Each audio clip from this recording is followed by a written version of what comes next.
You're listening to the We Are Libertarians podcast network. Find all of our shows at wearelibertarians.com.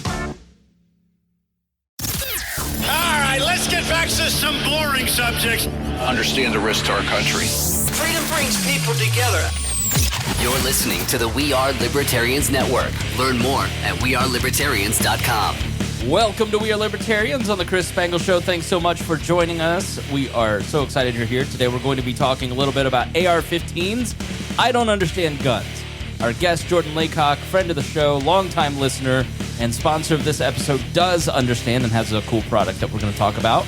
And Harry Price will also be here to explain to us layman's how it goes. So, thank you so much for joining us. Stay tuned. We'll be right back after these messages. You can play outside longer if you wear sunscreen. And you wouldn't jump out of an airplane without a parachute. Protection matters in life and in financial strategies, insurance, retirement, and more with New York Life. Visit NYL.com. Warning, this show is for adults, produced by semi-adults. So the language is sometimes strong and offensive. I don't know what I said. Welcome to We Are Libertarians, where our goal is to help you sound smarter while talking to your friends. We examine current events from a libertarian perspective while treating modern politics with all of the irreverence it deserves. There has been lie after lie. We toss out the screaming heads, put people before political parties, and give context to the news to make you think. Now, here's our host, a 15-year veteran of politics and media, Chris Spangle. Welcome to We Are Libertarians. Thanks so much for joining us. We are so glad that you are here. We are live from the Doolittle Studios, and we are streaming this on Facebook and YouTube and Twitch and Twitter and all the places. We actually have internet here at the Doolittle Studios, the We Are Libertarian Studios. Low-key WAL recorded in here last night. Fun little clubhouse that we have built that my wife walked in and went, oh my God, I need to clean this place and organize. This is terrible. Next time, let me do it, which is why you know that it looks good. So, Harry Price is here. Harry, how are you? Doing good. We have a lot of work to do. The camera angles are not good on this. It's sort of, it's taken us 3 or 4 months to kind of get settled in. The audio still is mostly okay. We're working on that a little bit. We've got our decorations set up, but our LED lights don't look great. Our camera angles don't look great. Our decorations don't look great, but we'll settle in. Yeah, we got to settle in. There's a lot of things to keep doing. We continue scene improvement. I want to call it CSI. Yes. Yeah, we continue improving the scene. But we did a great test run to make sure all this stuff was working last night, so it just works. Everything plumbs and works. And the one thing we did find out from the internet service is because the guy who did the installation, I found out from the conviction that came after I filed a ticket. Yeah. He's apparently notorious for just setting things up and never activating the lines. Of course, yeah. Because you put this in like a month ago, right? Right, yeah. So it's just, he's just notorious for not activating. Yeah, so like with the other people that came in that ran us a brand new line didn't know that it just wasn't activated. Yeah, so, if you're a longtime listener, then you're obviously familiar with the panel format here of We Are Libertarians. On the Chris Spangle Show, there's also a separate WAL feed if you want to just listen to these separately without my interviews and other content. You can go check that out in any store. Now, the game plan is this. A couple times a month, we're going to get together here and do We Are Libertarians, and then every other Saturday will be a monologue from me, or I'm working on a cool history show that'll be, a couple hours on the history of the protocols of the Zions of Elder, and it talks a lot on monarchy and liberalism and democracy and racism and conspiracy theories. So look for that next week, and so every Saturday you'll have something in the feed, and then every Wednesday you'll get an interview on. A lot of these Young Voices interviews are on topics that are not covered, not discussed too much in the news. Those are the ones that I tend to choose for my friends there. And then there will be occasional other things added to the feed and more content. But last year was the year of consistency. That's what I promised. We did 65 episodes, Harry, which is the most that we've ever done in a year on the feed. That may not be true. The year 2017, when we were doing 2 a week, probably would have been the most. But that didn't last. But we are back. Finally I have my life together. I have my health together. I have my house together, my family together. And so we're rolling. So that is, if you want to hear more, there are 2 bonus episodes that I posted this week. one for all the patrons, and then one for the $25 and $100 a month patrons. That was an hour look into how I produce all my podcasts, how I produce this network, what my goals are, where I'm going moving forward, and for all the patrons, kind of a little explanation of where we've been and what's going on with me personally. So go check that out. Join our Patreon at patreon.com/wearelibertarians. You can also grab it in the show notes. Listen, as long as the Patreon is growing and we are paying the bills, we will continue to do this show. If it's not, then we're going to close it down. But so I'm just warning you, you've got to go join. If you listen to this show, you like this show, pitch in $5. If we give you something of value, which I think that we do for sure, then please pitch in and become a patron. And we want to thank our $100 a month patrons, Jacques Idel. Let's see here. Sorry, I sorted the wrong thing. See, Jordan, this is not what professionalism looks like. Yeah. Professionals are prepared. All right, Jason Doolittle, whose name bears this studio, thanks for giving us the seed money to get this place going here in our new studios. Christy Avery, Reinhold, who is suffering through a central committee meeting today. The Duke of Juke, it's Vince Peichel, Matthew Durbin, Lars Nordskog, and Jacques Idel. Thank you all for being $100 a month members. You guys are the backbone of the We Are Libertarians podcast network and the Chris Spangle Show, and we thank you so much. Another person, our guest today, in full disclosure, he is a new advertiser, but he is going to bring something of value to us today and talk about a topic that I don't know much about. We're going to talk a little bit about guns, specifically AR-15s. We'll also talk about the new pistol grip. Don't let me forget that. Jordan is a longtime listener who's listened to almost every episode of the podcast, and we're a patron at one time. But you have a new child. Congratulations. Thank you. You know, that gets a little tough. 5-week-old little girl. Yes, which is why he looked at me after about an hour and a half of being here and said, "Can we get this going? I've got to go home before my wife kills me." I was late today because my wife was headed to Nashville, Tennessee when she realized she had the key for the other car, and that was 10 o'clock when I was supposed to be here. So I had to Uber here with my nice Albanian driver. But Jordan, you've listened forever. Tell us a little bit about how you found us and what you've learned. Yeah, so I don't remember exactly when I started listening, but it was when I was just becoming a libertarian and just pulled up the podcast app I was using. I think it was Google Music at the time, and just searched libertarians. And this was the one that popped up. So I was like, oh, I'll try it out. Kind of like I would do with sitcoms and TV shows. I started at the beginning. So I went back to episode 1, and there was already a couple years of episodes. So I went back to episode 1 and just started binging on it for months and months until I got caught up to present time. And then I've just stuck with it here over the past several years and shared it with quite a few other people. Well, I muted myself. Again, not professional, not used to the studio. I'm used to my board at home and being settled in. So sorry. Well, that's great. Yeah, we love longtime listeners, you folks like you who have been around and understand you didn't show up early on purpose. Yeah. Though apparently I was still way too early. I was told to be here at 10. I got here at 10:05.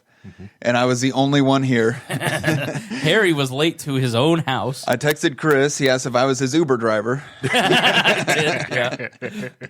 I said, "Are you out front?" And he goes, "No, this is Jordan." Well, because low-key, we did a 4-hour plus podcast last night. So we got out of here, like we stopped recording at about midnight last night. So we got out of here after closing this down like 1. In hindsight, I should have said 11. I should have told you and I 10. I thought you said 10:30 for him and 10 for us. Okay. That's what I heard. But it's fine. It's Again, fine. We're working out the kinks. Yeah.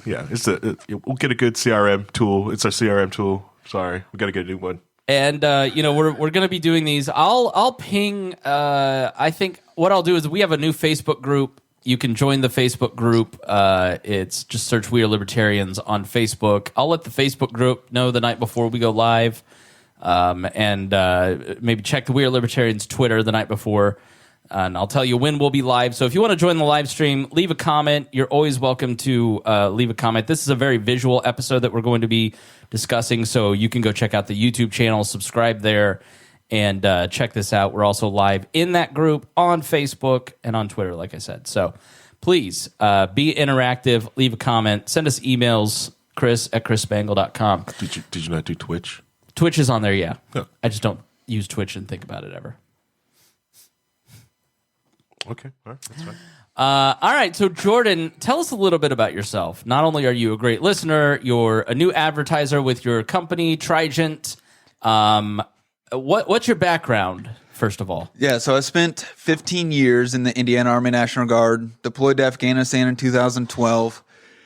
Spent most of my time as an engineer officer and then switched over to the infantry field. And so I finished my time as an infantry company commander. It was about that time it was towards the end of my time that we came up with our invention. Now, I do it with my dad and my brother. They're much better at kind of tinkering with things, tooling with things, improving them. So I had this kind of very complicated idea in my mind of what it was going to do, how it was going to look, how it was going to work. Took it to them, and they liked the idea, but not much of it remains from my original idea, and they made it dramatically better. That's nice. But we started working on it. So is it a family business? Yeah. Okay. It's just me, my dad, and my brother. We started it in my dad's garage. Now we have upgraded to a chicken coop. It's been refurbished. It's nice, but it's a chicken coop. So you hand make these? Yes. We've handmade most of the parts. Some of them we've started to outsource so that we can, produce more units, and they're a higher quality when we're able to get them professionally made. But we assemble all the parts. We designed it all ourselves. It's all just us. We're self-funded. We're the ones doing it all. Okay, so I'll turn it on the stream here so people can kind of see. So look, I don't know anything about guns. I fired guns one time. But what gun do you have to your right? So this is an AR-15. Okay. The scary one. Yes. Yeah, Okay. the one, you can see how black it is. Very bothersome. Okay. You may pick it up and kind of show it to the camera a little bit more, just so people can kind of get This is an AR-15. It's very similar to an M4.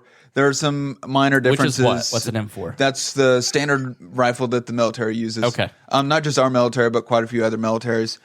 There's some differences as far as the fire. So this is only semi-automatic. One squeeze of the trigger gets one bullet. Okay. Whereas the military rifles, you can do that semi-automatic, or you can fire them on automatic mode. They've got a little bit different barrel, but it's the same general platform. Okay, so as I understand it, platform's a big deal. Explain platform when it comes to these guns. Yeah, so the platform is kind of the base of it, and where a lot of the different parts and accessories are the same across. Mm-hmm. So you can have different length barrels, you can have different length stocks, you can do different grips and stuff along the barrel, but the main guts of it are the same. It kind of almost looks like a pistol, like that grip on the bottom, but then it's got like a shoulder thingy, and then it's got a long barrel. Yeah, you sound like a Democratic congressman. It's got the shoulder thing that goes up. I don't know anything about this stuff. I don't think a lot of our listeners do either. I didn't grow up around guns. I didn't serve in the military. I was 4F on purpose because I was like, make these feet flatter. He's not hammering this up. This is generally my level of knowledge. So you're gonna have to explain this stuff, and I think it's helpful for me to be this dumb. Because we're not true. Yes, 100% true. Because what I want to do here is explain the gun to people like me who don't understand anything about it. But we see in the news how this is a weapon of war, and it sounds like it is. Like you do use a version of this, right? Like when you hear weapon of war, what do you think? So when I think weapon of war, I think of massive machine guns, rocket launchers, things like that. When I think of a true weapon of war, not the basic rifle that a soldier carries. And if you gave some soldiers the option, they would bring some of their own weapons from home. Like they're specifically barred from, when you come to the range or when you deploy, you have to leave your personal weapons at home. Okay. And so to think of the M4, which is, again, has differences as far as being able to shoot fully automatic and things, but otherwise it fires the same round. It does the same general thing. To consider that a main weapon of war that you should be concerned about, that just doesn't match with the way war is conducted. Yeah. So Go ahead, Eric. I was going to say, especially if you look at like the Ukrainian war, they're not asking the United States to send them AR-15s. They're like, can you send us ARs? No, they're asking for HIMARS and now Abrams tanks. Right. And they were even giving rifles out, giving machine guns out to their citizens. The majority of it is drones now. Drones are the major killer in that specific war. But yeah, so when you pull the trigger, it goes pop, pop, pop, pop, pop. So right? this one pop per trigger pull. Okay. An M4, you can do that, or you can hold the trigger and it will send rounds until your magazine runs out. Can you buy one of those? No. Okay. With a special permit and lots of loopholes, but they're very hard to come by and very rare. Yeah. So what does this do differently than what Elmer Fudd would have? With a basic rifle. Like, when you think of rifle, I think of Elmer Fudd and like deer hunting. How is this any different? It's not. It's the accessories and the features are more customizable than what he carried. Now he carried a double barrel shotgun, but it had a hard wooden stock. This one you can extend the stock. Okay. So for me, someone that's got long arms, someone that's tall, I can shoot the same rifle as my wife, who's 5'4". We can bring the stock in. It's easier for her to hold. You've got the pistol grip on it, so again, it's easier for you to control the weapon, to do it, to fire it correctly, to make sure what you want to shoot at is what you're shooting at. Right. That's what most of the features on it do. Yep. Is the shooter comfortable? Can they shoot at what they want to shoot at? Because you're shooting at what? Targets. Okay, not targets. Other Wildlife. people. Yes. Correct. Yeah, that's why you see like home invasion, stuff like that. People are more accurate and put shots down range more accurately with a AR-15 or a rifle platform than they are with a handgun. Usually, most people are very inaccurate with handguns, even at close range. Okay, so if somebody breaks into my house, I should have an AR-15 versus a Glock, a handgun. It depends on what you're more like. You would probably, if you had the choice, because how much you don't pick up guns, if you had the choice to pick up like my Glock or that AR, you'd be more accurate with that AR in the first few seconds than you would be with my Glock. Why? My Glock's got a higher caliber, and and the only brace you have is your two limp wrists that you have, which you know what? F you. First of all, funny. Second of all, but I'm an owed an apology. Second, when you've got the rifle, that one's got optics on it. You can brush it up against your shoulders, so you can use your body and your force into it. Once you lean into it, you'll have to be more accurate with it. Plus, and the recoil is lessened. A handgun is only a few inches long. Oh yeah, Right. This is 30 inches long almost. And what does that matter? And so it gives, a little movement on a handgun moves where the bullet's going to go much further than a little movement on a rifle. Okay. So the kickback, the firing, if I go pop, pop, pop, I'm gonna go everywhere with my limp wrists, as he's saying.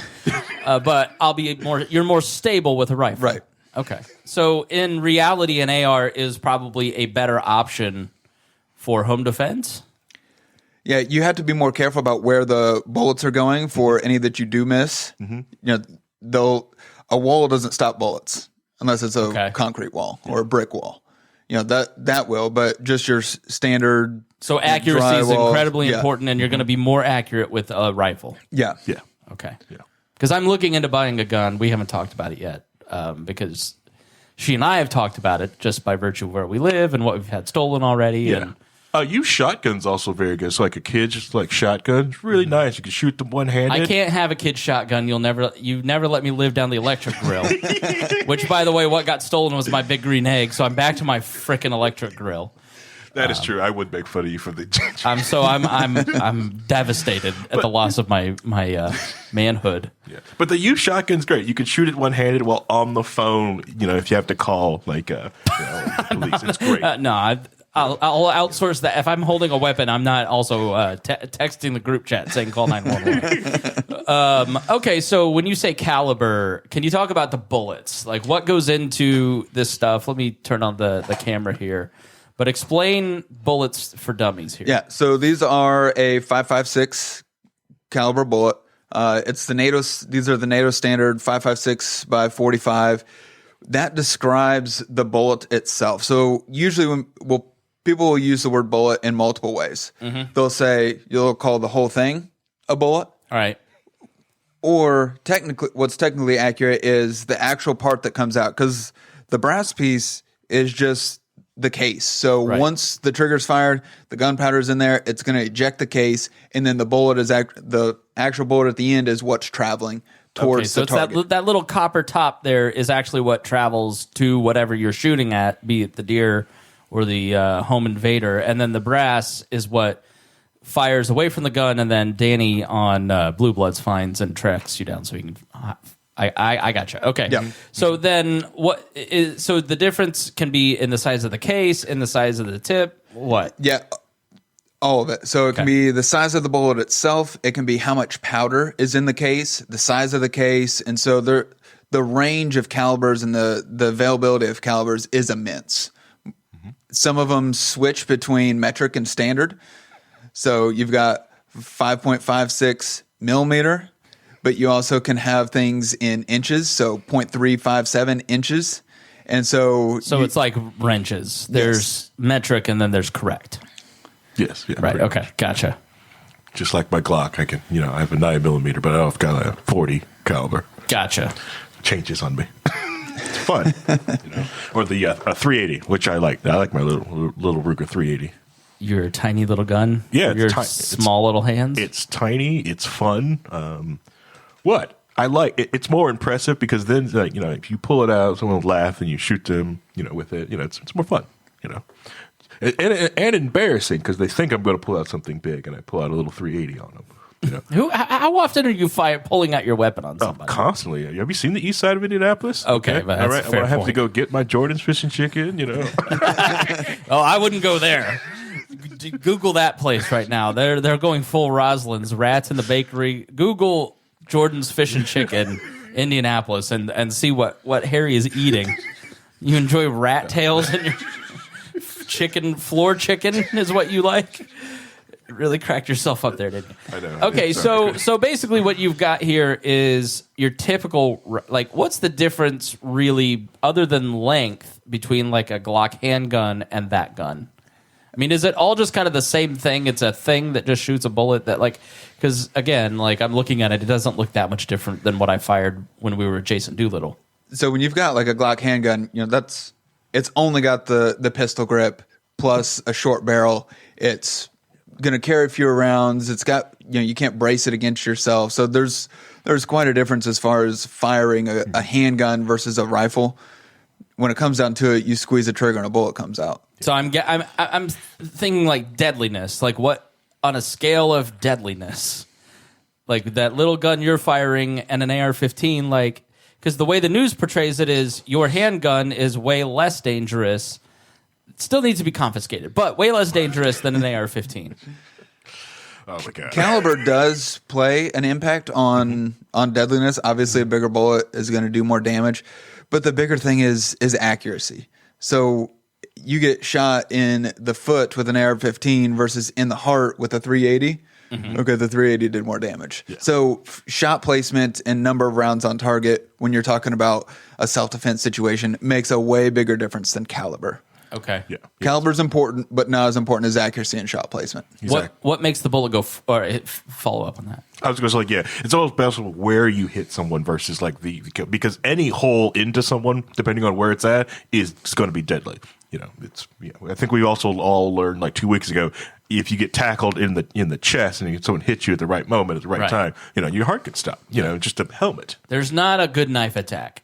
I mean, if you talk to police officers. Yeah. If you attack somebody with a knife, you are not coming out of that unscathed yourself. Yeah. And there's a lot of I've done some of the help with the police martial arts training to train new cops to let them know how dangerous that 10 feet gap is. Yeah. And because they'll go through training through the academy, blah blah blah blah blah. But they used to bring them into the MMA school. Okay, these guys have just been fighting all day. This is what we do. All right, show these new cops how dangerous 10 feet is. Right. When they're okay, you can just so I can hit this cop. Yeah, go ahead. And you just in that 10 feet, you instantly just turn on danger and they can't pull their gun. Gotcha. So 10 feet, the most deadliest thing is a knife or a fist. But outside of 10 feet, then your ranged weapon starts becoming the deadly weapon. So what determines length? If I want to hit something 500 feet away or 20 feet away, like, is it the length of the rifle? Is it the amount of explosiveness in the powder? What? Yes. Okay. Yeah. So it's the length of the barrel, the amount of powder, the size of the bullet. You know, a very, very lightweight bullet just can't get enough energy to travel very far. Okay. And so all of those things, and there's a whole immense science behind ballistics, and you know, people will do their own personal reloads if they're, you know, a high level shooter or wanting to really narrow things in at longer ranges. They will load their own bullets as far as putting the powder in and use special powders. There's a whole science to it that's far beyond what I myself worry about, or most shooters would consider. Yeah, and targeting, because like when you go into like especially long distance shooting, you instantly find out the Earth is not flat. Okay, you have to understand that the Earth's got some curve and gravity to it. It's really neat. Yeah. Okay, so when you guys watch the news, knowing your hat from a hole in the ground, I mean, what do you think of the general conversation that you kind of see around AR-15s? Well, I know for some of the shootings, they don't even know exactly what they're describing as far as what the shooter used. So they'll misidentify the caliber. So a 5.56 is very comparable to a .223. There are some differences as far as the pressure they generate, and so that just because a weapon can take 223, it may not take 5.56. But so I've seen before where they will just take the first two digits of that, and they'll say, "Oh, it was a 22, a 22 caliber rifle." And so there's a big difference between a 22 caliber rifle and a 223 caliber rifle. Why? The amount of powder, the size of the bullet, it's a dramatic difference in far as capabilities concerned. Because being an avid TV watcher, Squish walked in yesterday and goes, "Dad, are you watching Red Bloods again?" I just watch Blue Bloods all the time. I've officially turned into a boomer. Yeah, we know. They have 9mm and 22s, and that is what kills everybody. Is a 9mm or 22 in those television shows. So like, I don't know. So when you're saying, when I see those in the news or television, like, that's kind of a misnomer. Yeah.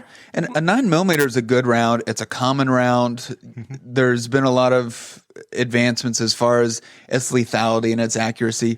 The 22, kind of like what we were going back to earlier, you really got to hit somebody in the right spot to do any sort of damage that you want to with a 22. Staple gun. If you use your 22 caliber handgun like a staple gun on someone, they're probably going to go down. Okay, but not. What? Use it like a staple gun? Like, it'd be like if I wanted to staple gun a ribbon on his chest, it would take him down. But if I sat back and try to do like this, it's not going to do much. But you're saying if I were sitting here and shooting there, a 22 isn't going to hurt you? Yeah, it still will. Oh, that hurt. That hurt really bad. But it's not going to stop somebody who's attack. And you're saying it's not very powerful. And most people, like, unless you like nick organ to take an organ down, most people die from gunshots from blood loss. Right. That's why so if you're really concerned, like active shooter, stuff like that, instead of if you don't feel comfortable carrying a gun on you, one of the best things to carry on you is just first aid kit. A quick clot, because most people die from just bleeding out. So like the idea, so every time, like, I get upset when I watch those shootings with like how long it take police to put the shooter down and take over the scene. Yeah, so when somebody's out in Uvalde for 4 hours, he gets to just do what you would have had half the death toll. Correct. Yeah, if someone who just got in and stopped the bleeding. Right. That's like when the Greenwood Park wall, like, it went down so quickly, and that as soon as cops got in, you can bring EMS in and start triaging like bullet wounds. Right. Yeah. So that's why my kit in the car, I've got quick clot in there. Get shot, put some quick clot on there. Helps stop the bleeding. Really good stuff. Okay, so tell us about what you've invented. I'll put it up here on the full screen so people can kind of see it. It looks like a can crusher in an ammo box. Yeah, and that is where the idea came from. Okay. So like I said, I had this box in my mind that had a crank on the side that was moving a plunger down and up. The only thing that stayed was something holds the magazine and the plunger moves. All right, that's so the only thing from my original idea that stayed. The bullets go into the magazine, which is the scariest part on the gun. Yes. I understand. So that if you're only pulling the trigger and getting one bullet, why do you need so many bullets? Why can't we take this from what's the top end a magazine can hold? Yes. 100 is kind of the biggest that I've seen. Well, I think I've seen floated. Well, let's just limit this to 7 or 10 or whatever, right? Why do you need 100 bullets in a gun? I think it's more of a want.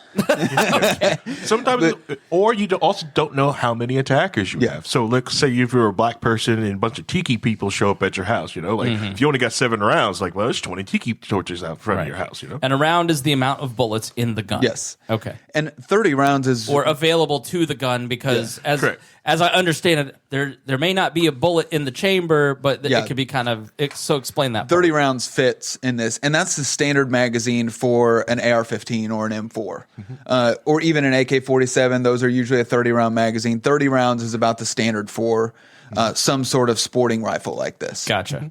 But so our invention right now works with what's called stripper clip ammunition. So a stripper clip is just this thin little piece of metal that you can slide 10 rounds on. Looks like a staple, row of staples you'd put in a staple. You can actually call that a clip, Spangle. That's a clip. This is a clip. All right. I'm So explaining it to the listeners. When who people aren't call watching this the a video. clip, that's not a clip. That's a magazine. Okay. That's a clip. Gotcha. And so for the military, some government law enforcement agencies, the way they buy their ammunition is like this, on stripper clips. Okay. It's easy to carry around in the field. It's easy to carry around general. You don't have the boxes, the plastic, all the packaging that comes with, loose ammunition. They're all facing the same direction, so that's easier. If I just had 10 loose pieces of ammo on the table and picked them all up, well, that's not very useful compared to just grabbing this. Okay, so did you put those in there, or did you buy those like that? Both. You can buy them that way, or you can load them onto the clips that way. Because I know people save the brass piece, and what do they do with that? Reload it. Okay. Yeah, and then you can also you buy the bullets and the brass separate, and then you have to load your own ammunition. Some people you can buy the bullets just like this, or you can keep the brass and reload them yourself, or sell them to somebody else that does. And then the stripper clips are also reusable.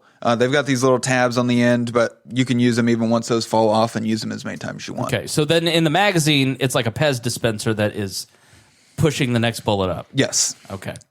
Yeah. Right. So our invention. And so what you have to do is you have to, by hand, push that stripper clip into the magazine, which I imagine is kind of difficult. So the way the military most typically loads is they'll take this small spoon type loader, slide it on the back, slide a stripper clip in, and then either press it down with their hand and fingers or put it on the edge of a table and jam it in. Okay. The thing is, these aren't very good.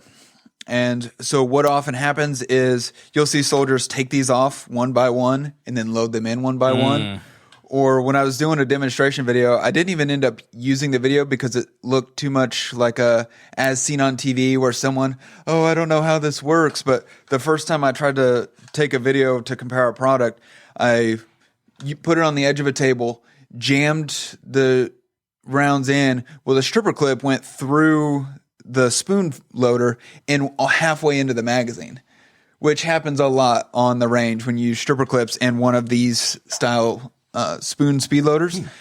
So I had to put it down and take it off and pull the stripper clip back out, and it was super frustrating. But probably somebody who uses this stuff, it happens all the time. Oh, all the time. Right.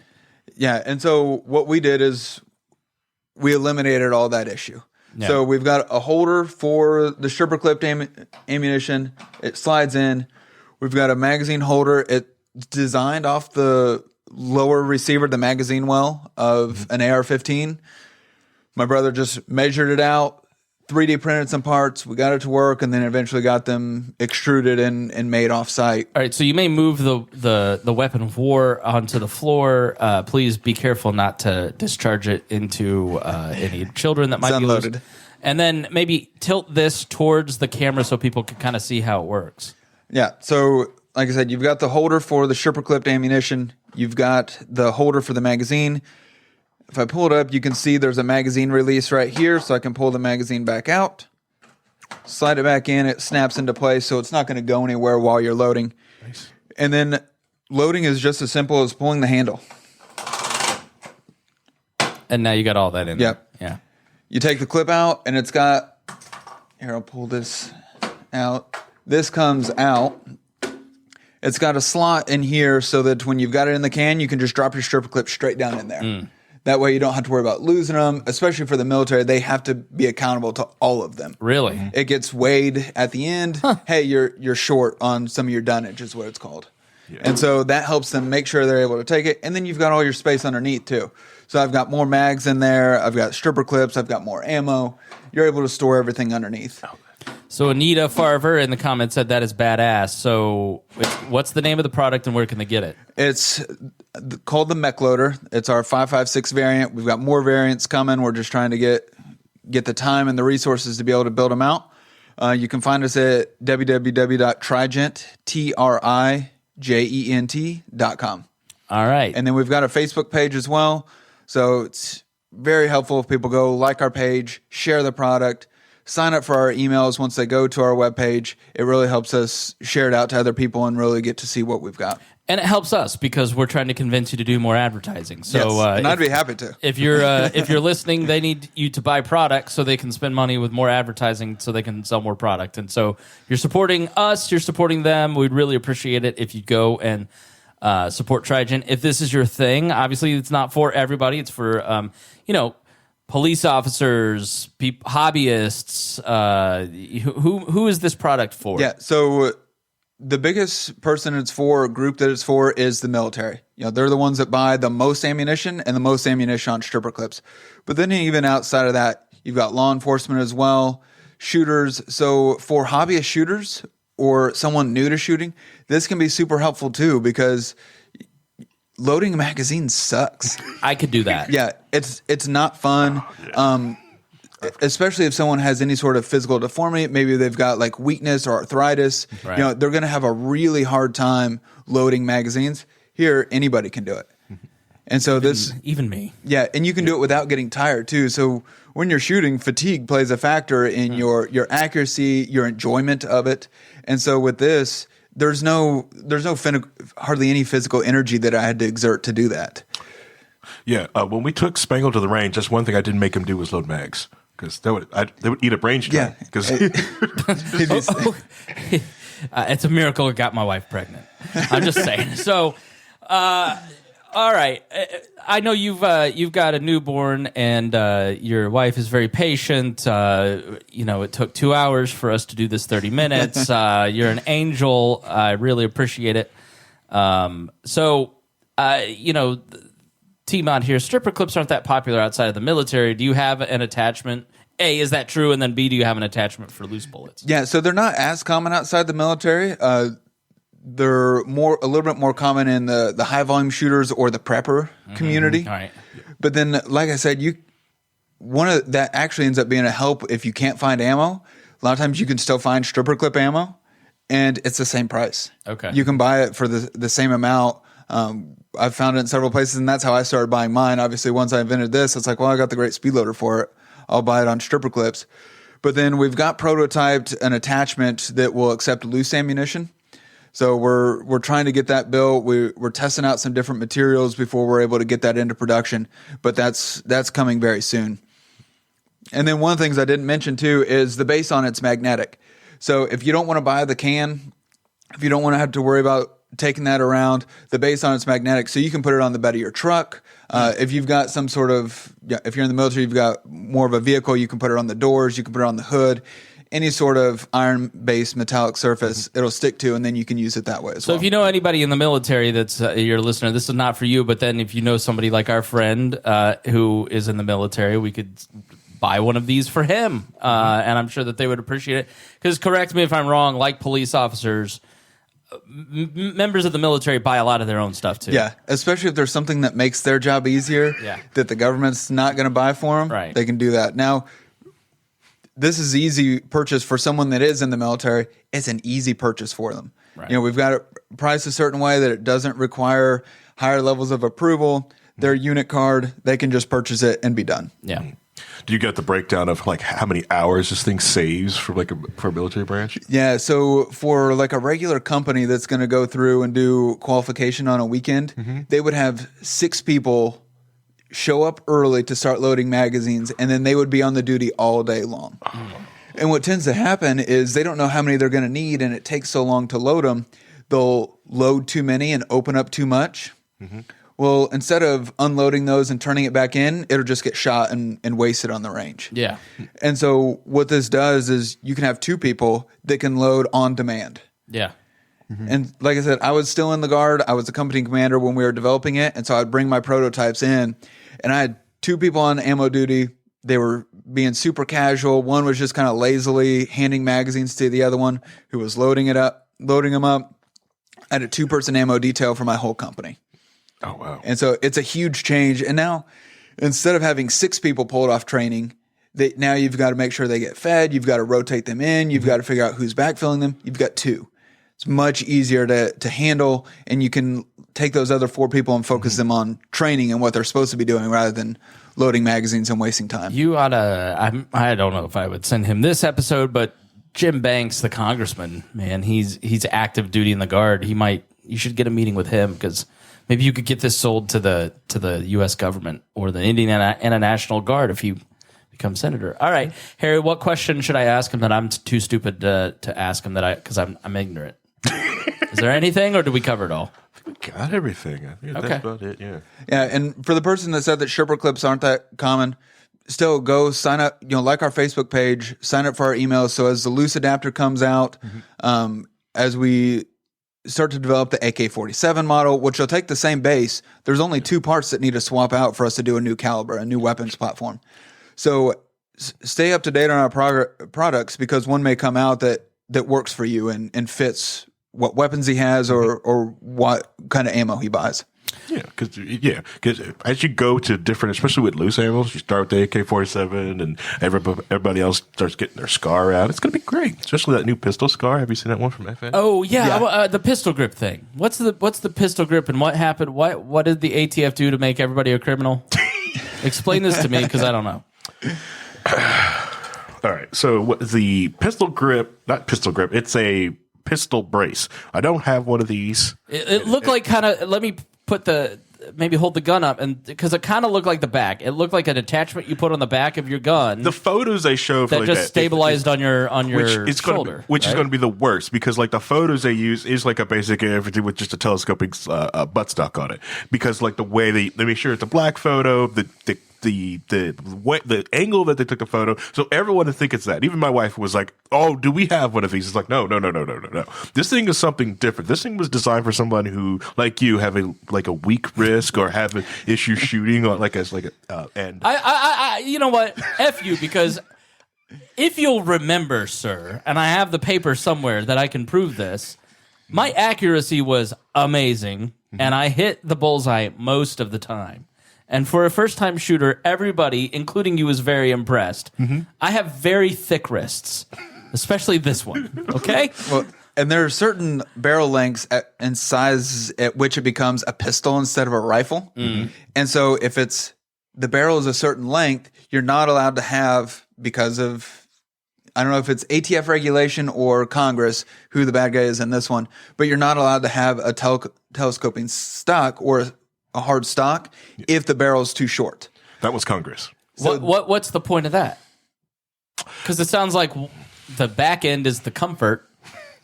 Oh man, we're going to be here for a while. So the National Firearms Act, when that was really signed, it was supposed to stop these bad gangster people with their rifles and their short barrel rifles and cutting things off. So the evil people with their sawed off shotguns and making their rifles really short. So this is actually like a severely old timey law that just kind of just brought up from now. Okay. Yeah. And so anytime there's a regulation, people eventually find a way around it.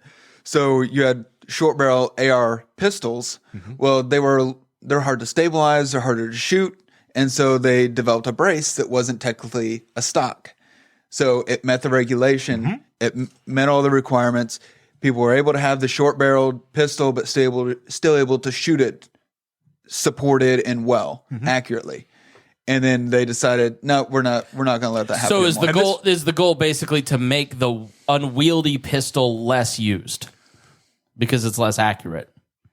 No, honestly, it feels like just it's a much ado about nothing to seem like they're doing something, Okay. and just because all the things the ATF could be doing, like trying to figure out where all the guns went from Fast and Furious, they're doing this instead. And so the brace would just go around like someone's arm. So it even worked great for, so I said, if you had some issues with your hand, so it helps make the gun almost ADA compliant, so anyone can actually use something like this. Yeah, it's ADA compliant issue. I can't wait till the ATF gets sued on ADA compliancy. But what do I want to say? And the ATF on occasion, on several years, have been shown this attachment and ruled yes, this thing is fine. We see no issue with this. And it was constantly kept going. Hey, are we fine with you using this type of brace? And the ATF kept ruling, yes, you're fine. And there's millions of these out there now because they kept saying it's fine. And now that you've given someone 120 days from last Friday to remove this thing or destroy the gun or register and file for a tax stamp. A tax what? A tax stamp on it. Okay.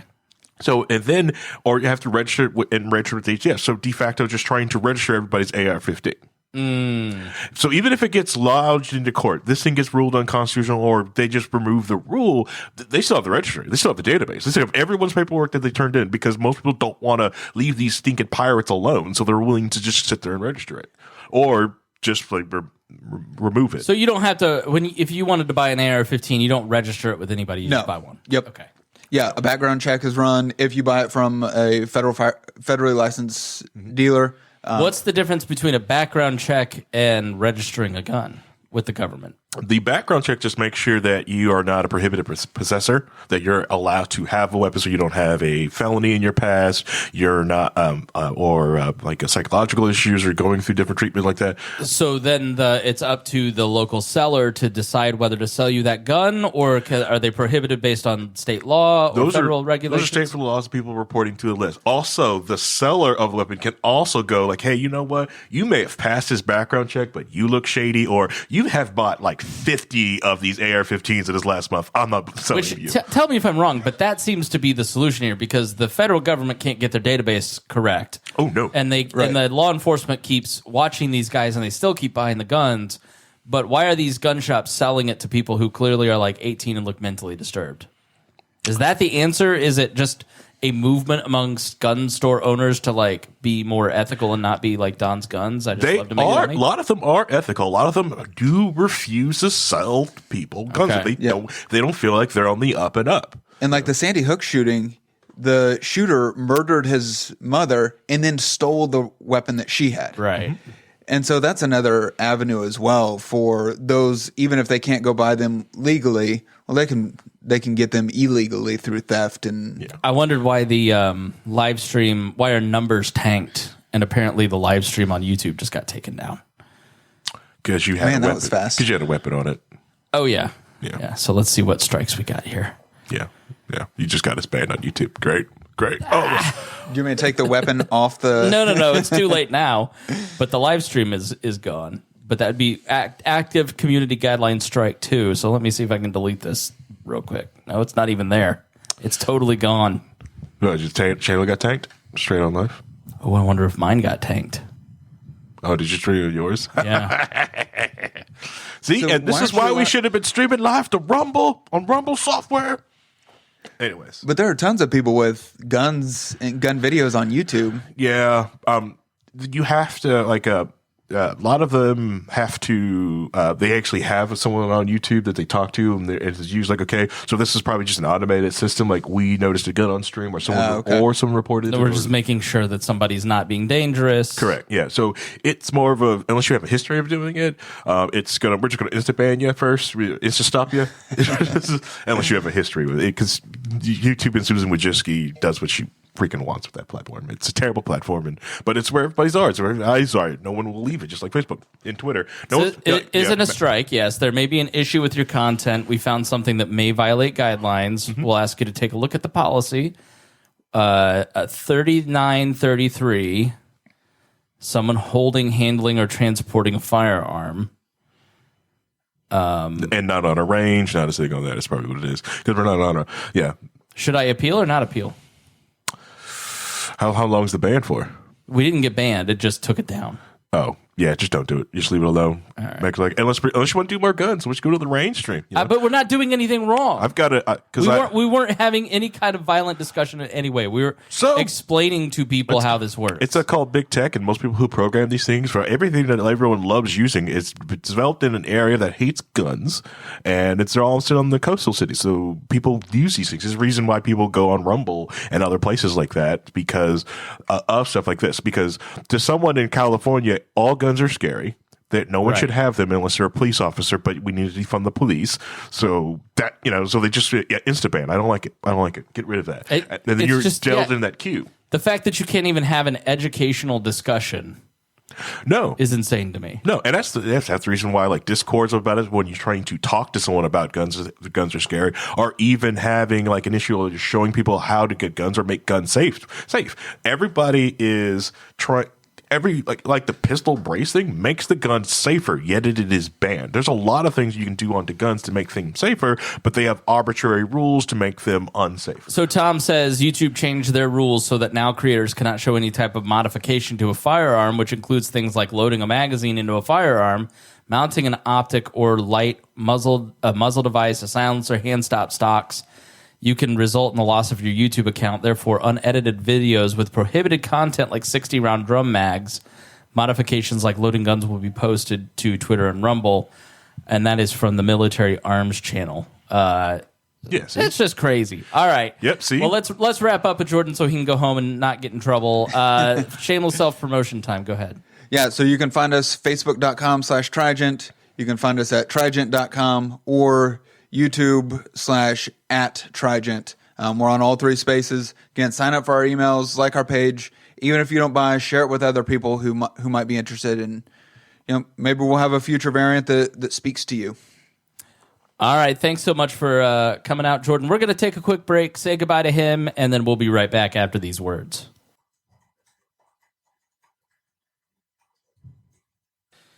All right. So annoyed about this YouTube stream. You try to educate people, try to be responsible with your content, and you get 3 guidelines. You get banned for that. Mm-hmm. You look so dark. It's not you, it's the camera. Yeah, it's the camera. The auto white balance is on too. It's just jacked it up, and the autofocus is on. And my Mac camera looks way better. Just saying. It's the truth. Wow. All right, so I have not followed it. Wow. I was talking to somebody the other day, and they were telling me about a couple people beefing behind the scenes. I won't say which figures, but the anti-vax crowd seems to be at each other's throats. And let me just start here. Everybody you don't like isn't a grifter. Okay? Nick Fuentes is a grifter because Nick Fuentes says things that he doesn't actually believe. Mm-hmm. He just thinks he can make money by catering to a niche crowd of racists. Yes. All right. And I'm going to turn off his mic. But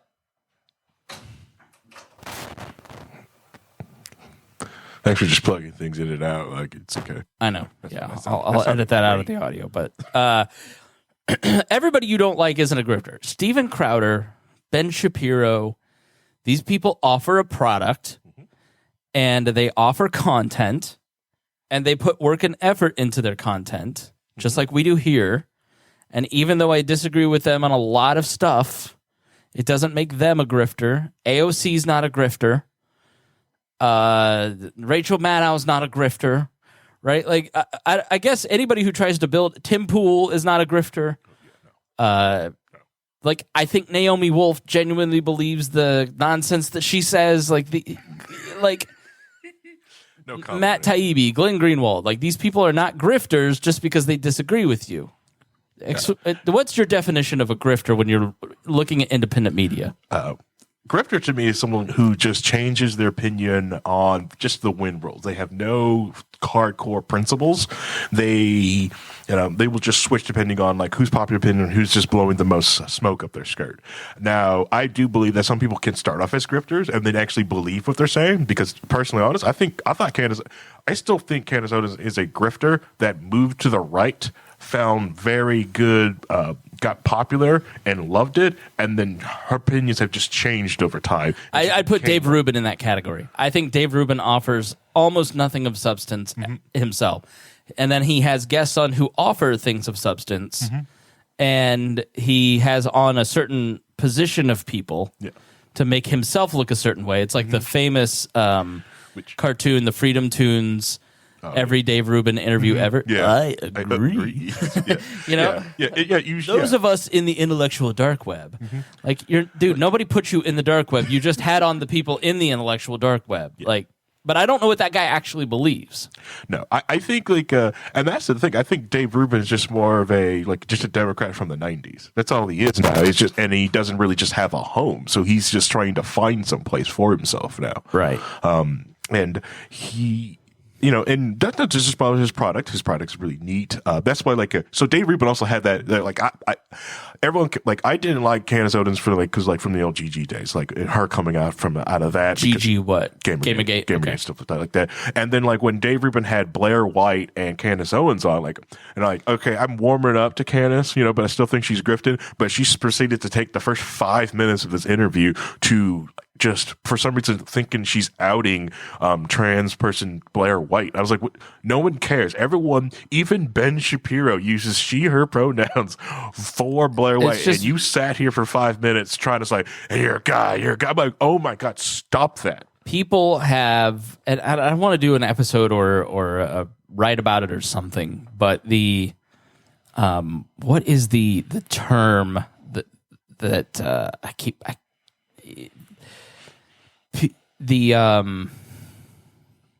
what? Goodness, what was the term? I can't think of it.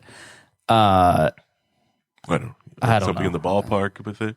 No, hold on. You keep talking. I'll find it because I have a note of what I want to write about. But it's grifters. Those people you've probably talked to these people. Now I'm not talking about that casual person that you try to transgressive, which is left on the right where they have no principles. It's like nailing Jello to the wall. Most people are like, oh, that's mostly leftists. No, there's a lot of rightoids that they have no principles on their own. They're just anti the thing that the other side is for. It's they have no hardcore principles. Like this whole gas stove thing. It's a lot of people's like, oh, come and take my gas stove. I'm like, do you really have a gas stove? Do you understand why people want gas stoves? Do you understand why some of it's goofy? Transgressive art is the art that aims to outrage or violate basic morals and sensibilities. And so what has developed on the right is the countercultural sense of going at the hegemonic lockstep, like New York, their version of the Supreme Court. The head guy retired, so Kathy Hochul, the governor, is appointing a Hispanic with a long track record of being a solid liberal, but it still has some remnants of being a classical liberal. And the Democrats in the state house who are on the extremes are beside themselves over this person because he had 3,000 cases, or he has this long record, right? But he's not identitarian enough. He made a ruling that even though his ruling was pro-choice, wasn't pro-choice enough. There's, I don't have to explain, the hockey player, right? The hockey player who's Russian Orthodox, who is a Russian immigrant who plays hockey, and the team decided to have a pride night, and he refused to wear the pride jersey. Right. He said, it's against my beliefs. He didn't say anything offensive. He didn't say he wanted anybody hurt or killed. He didn't say anything other than, I don't morally agree. I would like to abstain from this. And he's being crucified for abstaining, just not participating. And that's the, what I think a lot of people who take on the transgressive types on the right want to fight against. I think there's obviously bigotry wrapped up in it, but there's a nihilistic quality to both extremes and a lot of people online where it's just sort of like, I want to have a little bit of fun. Then there are the people who are like, I legitimately hate the other side and I want to see them suffer. And then there's sort of the transgressive people who are kind of a blend of both. I don't know if I'm not making my point right, but because I haven't fleshed this out totally. But within right-leaning media, it's more, and we've talked about this a million times, it's more important to be like Candace Owens and be transgressive against the enemy that you have defined. Right. These are their morals that I'm declaring, and I'm against them, so I'm going to just do whatever it takes to troll them. And that plays better than, like, Ben Shapiro will be a little trolly, and he's not transgressive, though. Ben Shapiro is the type of person who has fleshed out his own personal beliefs, believes those things, and then articulates his point of view. I don't always agree with it. Every time he says, I'm a libertarian, but... and then says the most unlibertarian thing you could imagine. Yeah. Like, I have respect for a person who isn't just trying to be transgressive. Yeah. Candace Owens, on the other hand, I don't know what she actually believes.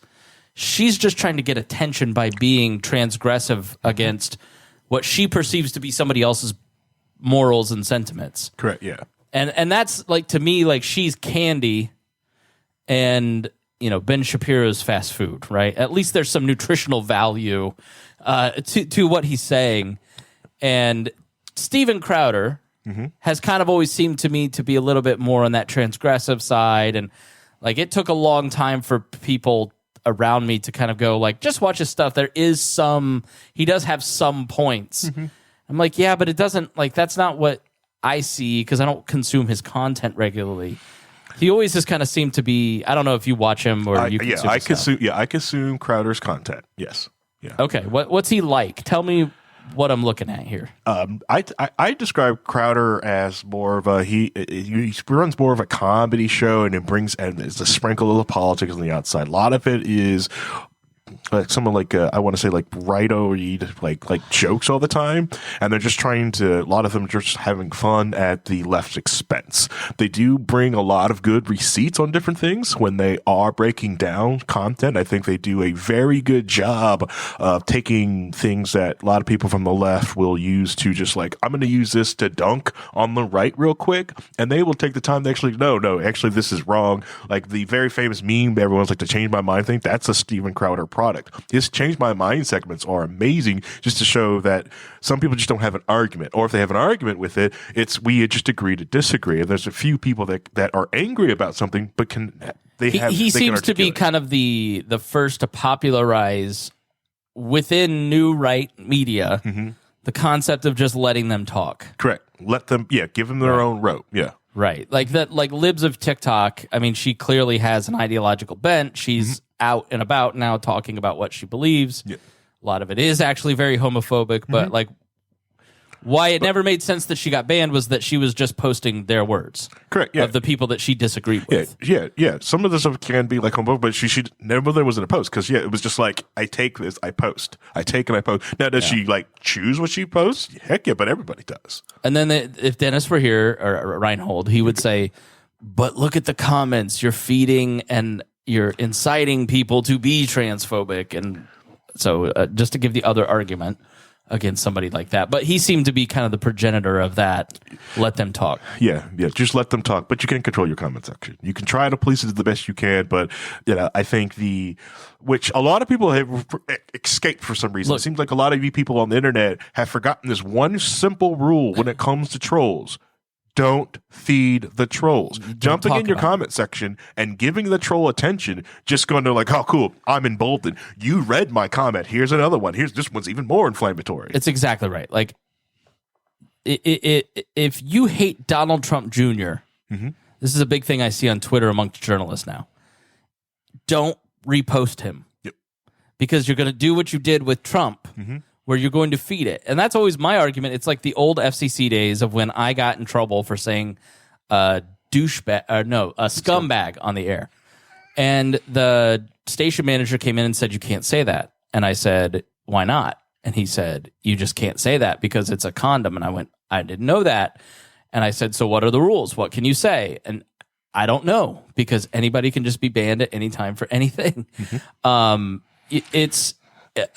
I forget what my point was. Where was I? What were we talking about? I got lost in my own. All right, yeah, we're going back to, but like, so Crowder does this new right stuff, right? So he, but he does what I get. So like with it, the 2016 election, which is, the 2020 election, which is the most safe and secure election of all time. It was an amazing secure election. Now it was just so happens that he went through some of the voting records and in Las Vegas and went to the places and discovered that some of these people were voting from the middle of the road. Some of these addresses are wrong, right? So like, he's going to like, no, he's just showing that people have filled out the wrong address on a form. He just showed the data. That's it. There's something fishy going on. But it goes to the main reason why, like, they need to, like, it should be better policing on that. Heck yeah. We shouldn't have people putting down wrong addresses and allowing them to vote, because they can get their address right. What else do they do not get right? So back to my point that I remembered. If you don't like it, so the community standards was the big thing back then, right? Yeah, right? Just don't listen to Bob and Tom if you don't want to deal with it. Don't listen to Howard Stern. That's my community. I want to engage in those content. If you don't like it, just turn the channel. Stop listening. Correct. But so many and people, if you don't like Don Jr., if you don't like AOC, if you don't like these things, by amplifying them with your hate and outrage, you're only making all of this stronger to the point that Alex Jones now is the spiritual center of the Republican Party. Yeah. So like low-key WAL, like I refuse to hate watch shows. We're not hate watching shows. I'm not hate giving any more reviews. I've checked out a whole universes, whole shows because it's like, you know what? They see us talking about it and watching it and they're like, oh, this is what people really want. Like, no, I'm done. I'm completely checked out. I do not care. I'll come in and watch what I want and I'll leave. I'm fine with that. But a lot of people hate watch Crowder and they try to take things out of context. So like the media matters model. Media matters, the ad apocalypse. So like that's what's Crowder, and the Crowder rule got created. The unofficial Crowder rule is in YouTube where they can just kind of like have those vague community guidelines rights and just take your YouTube channel. That's because they kind of find a way to take Steven Crowder down and not get on the eye of because he had a lawyer on retainer. One of the few people of like YouTubers who are big enough to can afford to have just a lawyer to go like, cool, nice, you gave me that community guideline strike. I took me off the air. That's technically a contract violation. Go talk to my lawyer. Okay, so what is going on between him and Daily Wire? So he did his show at the Blaze, which is owned by Glenn Beck and I think Mark Levin and some others after they merged. He's been there forever, and then he decided to leave. Was that because he wanted to do what? I don't know. I haven't found any information that out publicly on why he decided or what's going on with the Blaze. I don't know if it sounds like it was probably money based on the new information, but yeah, I didn't see anything either. Yeah. Could be like something like the Blaze wanted him to do something else or something, but something happened there. Let's see. So he went to he started shopping, or he just wanted to shop around and see what else he's getting at the end of his contract to Blaze. I don't know. I'm not Steven Crowder or anyone on the show. But where can he go? Exactly. Other than the Daily Wire and the Blaze, who have the resources to support him, and starting his own thing like Tim Pool. Yeah, he's not going on. Probably not on Fox. Did you send him a cut? Did he fish for you?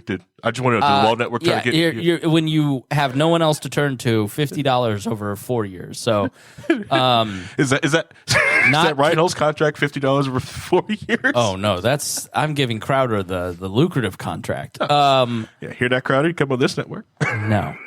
I guess like where would you go? Like it's sort of like with your. So Tim Pool was talking about where do you go to? You're someone that big that can pull on that because anywhere Crowder goes, he's got the Mug Club, the clubbers. Okay, all right. I'm on the like what, his Patreon. Yeah, it's basically his own personal Patreon. He went in and did it himself, and then they called the Mug Club because he was in the beginning of the demonetization, shadow banning, and needed stuff with the paywall stuff. It's just that's why I always kept ringing the bell for you because he was the canary in the coal mine. I saw them going after him, so that's why I was always going to you like, hey, make sure you got your email list locked down. So you watch Crowder did the exact same thing, trying to get an email list together. That's why Spangle always tried to get you like get you to put it on the email list because if anything happens or moves somewhere. Go to chrisspangle.com, sign up for the email. Yeah. And Spangle has been articulating this for a long time, and same thing with like the Mug Club. He uses that email list to try to communicate to the clubbers. But everywhere he goes, he got these people. They're coming with him because there's a difference between a Mug Club member and people who just sign up for the Blaze. Now, you get access to the Blaze if you sign up for the Mug Club, but you're completely different. Right. And so he's coming with a based-in base. And you're talking about someone who got like servers crashed on the back end on election night because he had, what was it, like 300,000 people on Rumble watching a live stream on Rumble, not YouTube, not Twitch. That's these two massive platforms. We're talking Rumble. Someone decided to type in and go, I want to go to Rumble and watch Steven Crowder. And, started crashing servers, like on the back end, so like this is no like tiny little person in a room. Granted, and it's a business. He employs, I think it's like 15 people on his staff, full time doing this work. They do a lot of work. They do like basically like, 12 to 14 hour days. They're constantly working. You can watch them like talk about like health issues because they're working so much on this. They put the work in. I'm just trying to give credit. Like, hey, if you hear me any crap on Crowder, it's like, no, full work. I respect this product. Do I disagree with him? Heck yeah. But he would disagree with me too, if we sat around. But there's a lot more you probably agree on too. Yeah. Because like, he grew up in Canada, but he's like more Midwestern than anything else. He's a pretty neat guy. Nice guy. Let's see. He's a hateful bigot, Harry. What are you talking about? He did have a hateful bigot on the show that he had to kick off. But who was that? Owen Benjamin. Dude, okay. I knew Owen Benjamin because of where I work. He would come in and do the radio show. He was like a super nice guy. He was like kind of genial and polite, very polite. And I just saw a clip of him the other day that was like David Duke would blush. I was like, what? He was saying, I think he said the N-word. He went he took the mask way off, or he just has decided, like, I think there's something that happens with a lot of these folks where it's like, when you have decided to no longer be a part of respect, like, I have a podcast consulting business, right? Yeah. And it is how my wife can be a stay-at-home mom. I have a day job at a respectable place, right? So there's never anything that I say here that, like, I don't know. I'm not a radical type person, right? Well, you are kind of radical, especially your counterculture. The idea that you go to church on Sunday and you got a wife and you plan to have kids. Yeah, that's counterculture radical. I am.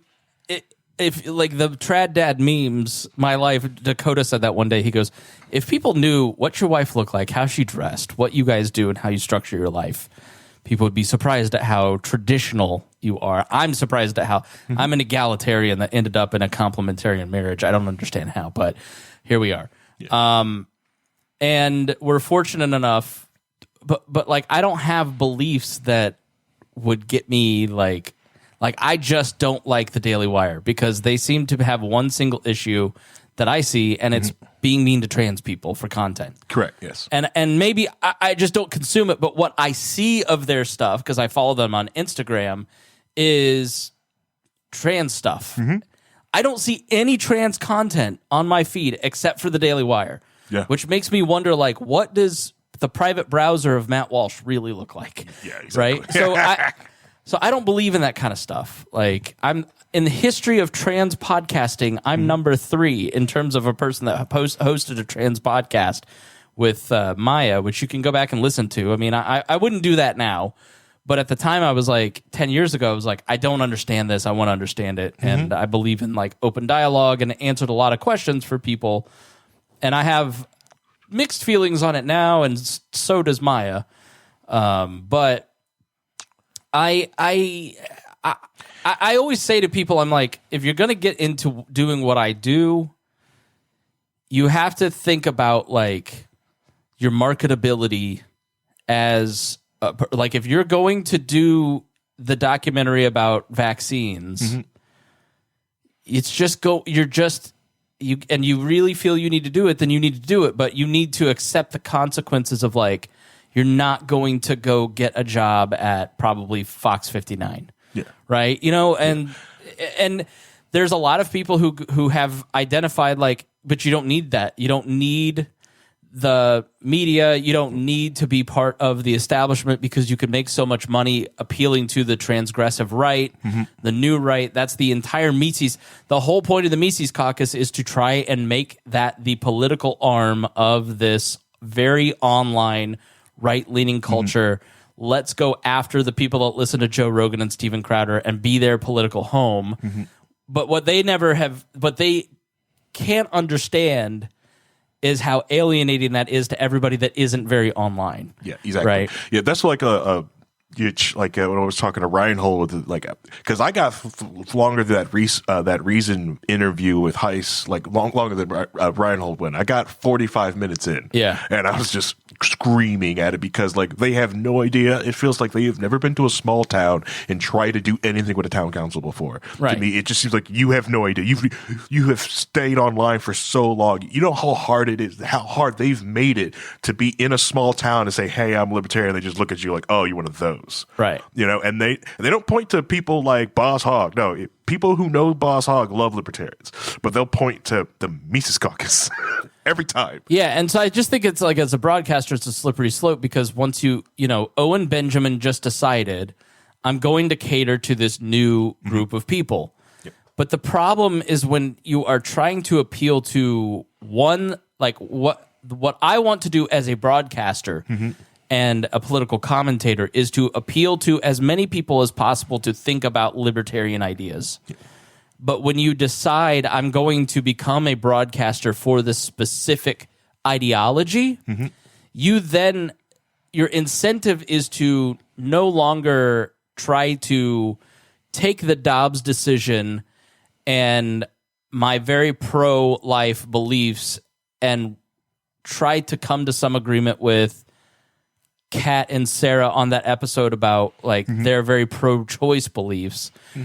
Your incentive is now to call everyone a baby killer, and when you get into those viral loops, you end up like Owen Benjamin, where your income, because you're ever trying to spiral down to increase to, because the money dries up. Correct. Because the further you go to an extreme, the more people kind of go, all right, I rode the bus this long, but I got to get off here. And then eventually your incentive is to just cater to the 10 people that are still your patrons because everybody hopped off, right? Yeah. And he may believe all this stuff, right?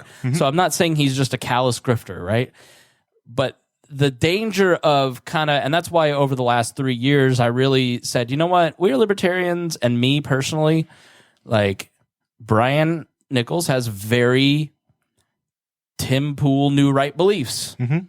He's on the network, right? Yeah. Reinhold has I think he has a Fauci button next to his Ruth Bader Ginsburg button. Probably. What I didn't want us to do was I just wanted to get through. Yeah. Because on the other side of this is people are going to have to be able to have a conversation without. I just never wanted us to pick a crowd and cater to just that crowd, and I don't know that has been the right strategy. But here we are. That's why I was talking to people last night on low key is when we talk about contracts and stuff like that is like Crowder. I feel Crowder also has a very ideological view how he wants to run his company, and I think you do too. You have a very ideological way you structure the Weird Libertarian Network. You could see it on our contracts when we sign up with you, when we get everything else done, and it's not really to make money. And I think when you butt up against a Daily Wire, who's there. I don't think they have an ideological idea other than they know this makes money. This prints money. Counterculture prints money. The culture went this way. We're going this way. And to Daily Wire, they're there to print money. I just look at it as a Christian and go, I can't make my content picking on other people. I can't do that. And I can't. I would love to do some of the content we did in 2016-17 because it was more popular.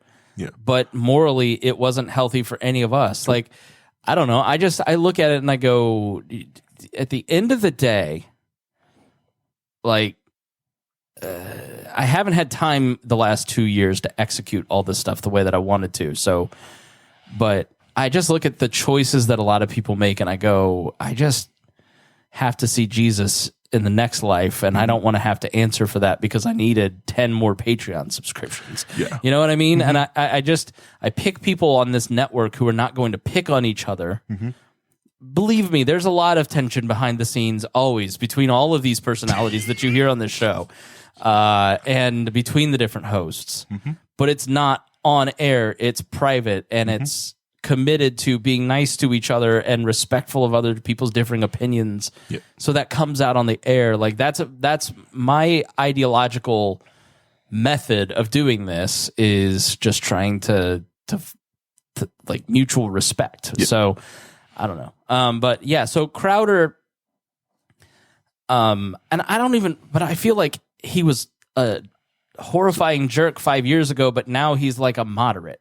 All right. Am I wrong about that? Like, well, the thing is, like, I don't even think he was just a jerk. I think he was just a guy with a stick poking things out, trying to figure out his thing, what is going on, and also realizing like the raw deal that everyone was giving, and then people were saying like, "Hey, we may be hitting you with the stick, but you can't complain about it." And if you've been online in YouTube and Twitch spaces, that's kind of how it was. If you had a right-leaning bent or wasn't far radical left, it was. Anytime you opened your mouth, it's like you got hit with a stick. And anytime you complained about it, like, we're not hitting with the stick. I don't know what you're talking about. So is it? I would argue that this is true. Like, it is necessary for a Crowder. It is necessary for a Rogan or some of these people to just sort of build a like the Russian hockey player. I don't agree. I promise to stay neutral, but allow me to exist in this space and do my job without making me do something political, because I don't agree with your agenda. The ability to be neutral has gone away. Correct. And you have to have people who are willing to put their careers on their line, like this hockey player, to go, I have different values. I'm going to abstain, and I'm not going to be hateful about it. But you have to carve out that space. It's close to the level of Muhammad Ali not signing up for the draft, refusing. I'm not doing the draft. Not that's close. That was, he was risking jail time. But the idea of just something like that, because the same thing like the 90s is like, all right, it's Christmas, everyone's got to put these crosses on, and here we go. We're gonna put like we're gonna celebrate the 12 days of Christmas. Okay, all right, heathens. Okay, it's Epiphany now, so no work today. We don't do that. So allowing someone like, I don't really believe in, I have different beliefs with that. I have to go to church, like, hey, I'm living, let live, but I don't want to wear that. I can't wear that. I don't want to wear that. Like, so and what? In these online spaces, if you don't agree with more of the left culture, you weren't allowed to exist. But you're saying the Crowder types have kind of what? Was that what Gamergate was about? Or so like there's a lot of carving out in online spaces, like the ability to be yourself. Gamergate, which laid the groundwork to is the groundwork to like fake news. Gamergate is basically the gaming the gamers, like gamers fight against the gaming journalists. The gaming journalist was fighting, was bad mouthing and putting fake news against the gamers in the space. So they'll try to. So there'll be some. Let me ask you a different question about Crowder then. Where's the line between like that transgressive counterculturalism and trafficking and being bigoted? All right. So and how do you draw that line as a media consumer? Does he get and some ideas like probably have crossed the line and got big? Heck yeah. But he was just trying to find out where the rules are, stuff like that. So like something like the Planet Fitness trans bathroom thing. Like, all right, yeah, he pushed the rules. It's kind of little big. Give a little background. All right, so back in, was it 2017? I want to say, like Planet Fitness gotten in a dust up of because they're just doing what they should have did, which perfectly fairly allowed the trans women to use the women's locker room. I'm perfectly fine with that, and and some people had an issue with it. People like Crowder also had an issue with it. So he basically dressed up as a woman and went to Planet Fitness to work out, set off lunk alarms, make a huge stink about it, and allegedly attempted to use the women's locker room. There's like a cut, so we don't know. But he did get kicked out of and banned from Planet Fitness from doing that, just to dust up from it, and got some backlash from it, But Blair White still went on Crowder's channel and did an interview about about different stuff like that. So I also tell people, if you do have like you like I did to Trish, like if you're having an issue with some of the trans stuff in the news space, I recommend listening to Blair White's podcast when she did a episode with Buck Angel, Transpa. Great episode about like Transpa, yes. Yeah, Classic Howard Stern character, rode the Sibian. Yeah. Buck Angel, amazing video. They talk about what the heck is going on, like in the transfer, because like they have there's a lot of safekeeping that was put in place long ago that has all been stripped away, and they go into it for about an hour. It's an amazing stuff, like amazing listen. What is safekeeping? Safekeeping. All right, so some people call it gatekeeping. This was safekeeping. So it was back in the day. Mostly like 10 years ago, like a trans person to get on HRT, you had to go through several different, which are steps, or someone will call it hoops or barriers or entry to get HRT. So you had to go through therapy, present full time as one before they ever let you start taking it medically. So a lot of things you can easily back out of this type of therapy. Mm-hmm. And you also have to continue on therapy, because once everything starts happening, it's kind of hard to turn back around. A lot of stuff in HRT is permanent. So, and the idea of even putting kids on it was even seen as was radical then, and it's still radical now. Yeah, it is. To me, it's egregious. The idea, me personally, is that people are allowing puberty blockers out there. Also, the lie that it is reversible. It is not reversible. Puberty blockers are not reversible. Yeah. These are dangerous drugs that you're giving to prepubescent kids. I think, and you had another friend, a close person transition, and we had Maya here on the network. Like, we learned a lot about all this stuff, and I think people who just kind of go, yeah, if they're 8 and they feel this certain way, they should be allowed to do what they want. And I don't think that's true at all. Yeah. Like, these are permanent decisions. Correct. And some of those people that we knew 10 years ago regret a lot of the permanent decisions that they made. A lot of permanent decisions that they've made. And also, if there's a big difference just allowing a kid to put on a dress or put like wears like clothes, stereotypical boys' clothes, and just allowing them to just dress.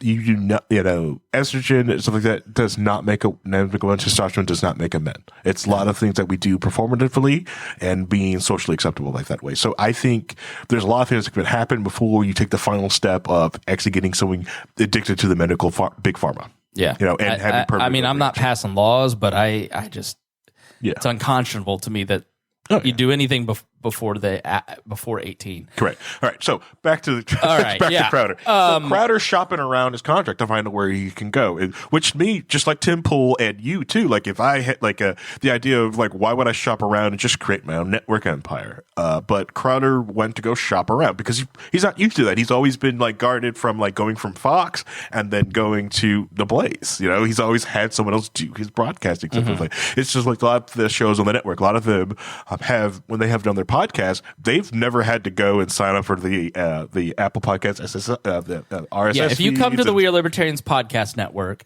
like if you're Harry with Low Key Wall or you're Brian with the Brian Nichols Show, yeah, all you do is upload. I even upload Harry's show, but like Brian edits his show and uploads his show, but he doesn't have to apply it to Apple. He doesn't have to do all that. I'm the one that is managing ad sales. I'm the one that is, when our sponsor was here today, I'm the one I'm doing the sale, right? So if you're working for like a Daily Wire, which full disclosure works with the same company that my day job works with, which is Westwood One. Westwood One is, I believe they're still at Westwood One, but they or Cumulus Podcast Network is what it's called now. And Westwood's the radio side, but the Cumulus Podcast Network sells the ads for Daily Wire and Ben Shapiro. They don't have their own sales team. Right. They're the ones that they hire professional salespeople to package that in. Same with the Blaze. The Blaze has a sales team, and so Crowder doesn't have to worry about selling advertising on his show. They've got people that are going out, and it used to be I'm not going to say it used to be impossible for right-leaning podcasts to get ads because Ben Shapiro basically built podcast advertising and built the market and through not just at Cumulus but in general, which is why it was so outrageous that he got banned from the floor of podcast movement, and they apologized for it last year because he is literally the reason that big brands started to look at podcasts and go, oh, there's an audience in the talk radio, right? But for the next generation, for people our age who don't listen to talk radio and Rush Limbaugh anymore, but still consume that content. Yeah. And so Crowder is shopping networks for people to sell. You know, what his job is, he brings the crowd. What we do is bring the crowd, and then somebody like Jordan, who can't get advertisements on any platform, says, I need a crowd. I got a product. Right? And I say, okay, well, airtime's this much, and I'll throw in an appearance on the show. Yeah. And then that's how it works, basically. So, because like a lot of people was so Tim Pool was talking about numbers and like that, how much like they made through podcasting, podcasting ad revenue so much better than YouTube and anywhere else. And a lot of people are like, wow, you guys must be because like, well, it wasn't always this way. That was built. Started the last 2 years. Yeah, that wasn't like that. Yeah, YouTube was gold for like that. Then the adpocalypse happened, but it was still you got more better ads going Google AdSense than anything else. It's very recent. Those ads that play at the beginning of every one of our shows, the pre-roll ads, pay for the hosting and can add a little bit more. But even a small network like ours, we're on the Spotify ad network. And those ads that you hear, I have no control over them. It's just somebody places it like a Google, like a YouTube ad. Yeah. That has, I mean, it's not significantly increased for us, but it has gone for, like, people would say, well, sell ads. Well, where am I going to sell ads at for a libertarian podcast network, except for the occasional random person who wants to talk to libertarians reaching out? Well, now we have a whole new income stream that has opened up because these brands don't care. An impression's an impression. Yeah. And so if you have an audience like Crowder, you can make tens of millions of dollars just on transactional ads for a company like the Daily Wire. So it's not like, so he basically was negotiating with the Daily Wire and wanted $50 million over 4 years or something. And people are like, oh, that's a crazy amount of money. But if you knew, like I know the amount of money that can flow through a company like the Daily Wire because of the size of somebody's audience like Crowder, it's not really a crazy amount of money. It's just a brand new amount of money in a brand new space. But like if you're a radio talk show host, that's not a crazy amount of money at all. Rush Limbaugh was bringing in hundreds of millions of dollars per contract. Now, that's not saying the Daily Wire contract was good. Like I'm saying, like if Spangle was offered that $50 million contract, I don't think you would take it either. Why? The idea that like everything you would have to what was it about that contract that he found objectionable? All right, so one thing that he did find objectionable to, which some people say like that's fair, but it's not, is that if the Daily Wire they own what you've made in perpetuity. Oh yeah, if they paid for that, but because they're like, well, we paid for you to set this thing up, we paid for all this. It's like, yeah, but no, if I leave here, I'm leaving with. Okay, so there's different ways to do this, right? So if you pay the production costs, you own the content. Yeah. If I pay the production costs, I own the content.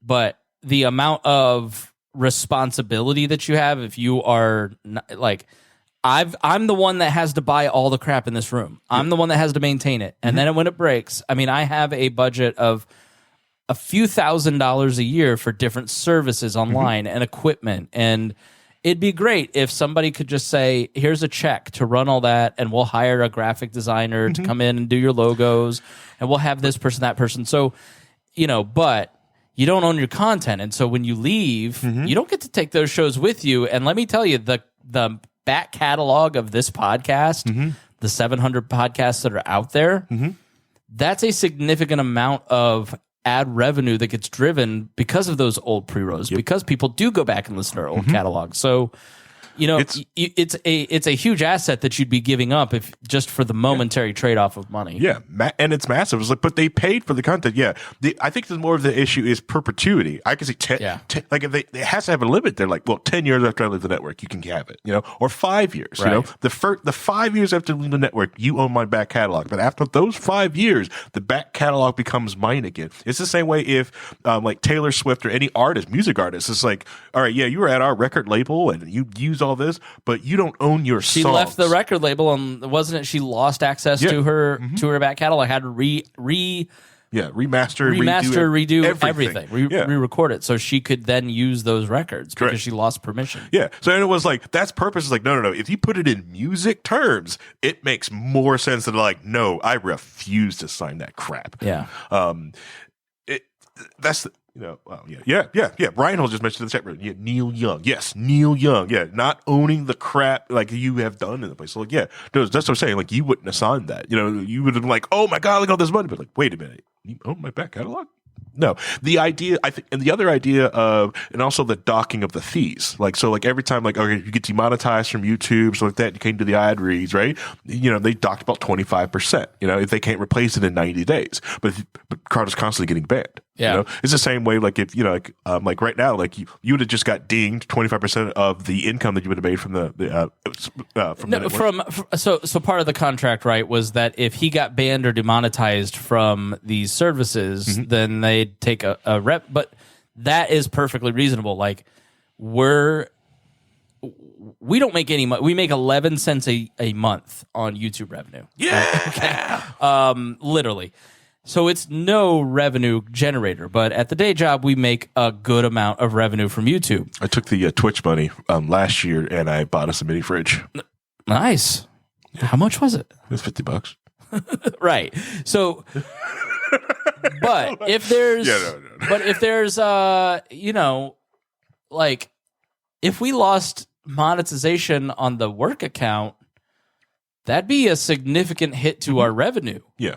And then if you're Crowder and you're bringing in, let's say, $20 million a month on ad revenue, okay, all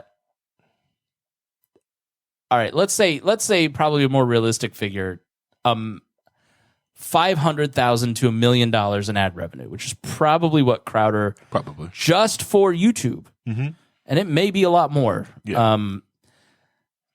If I'm paying you because I'm taking in that money.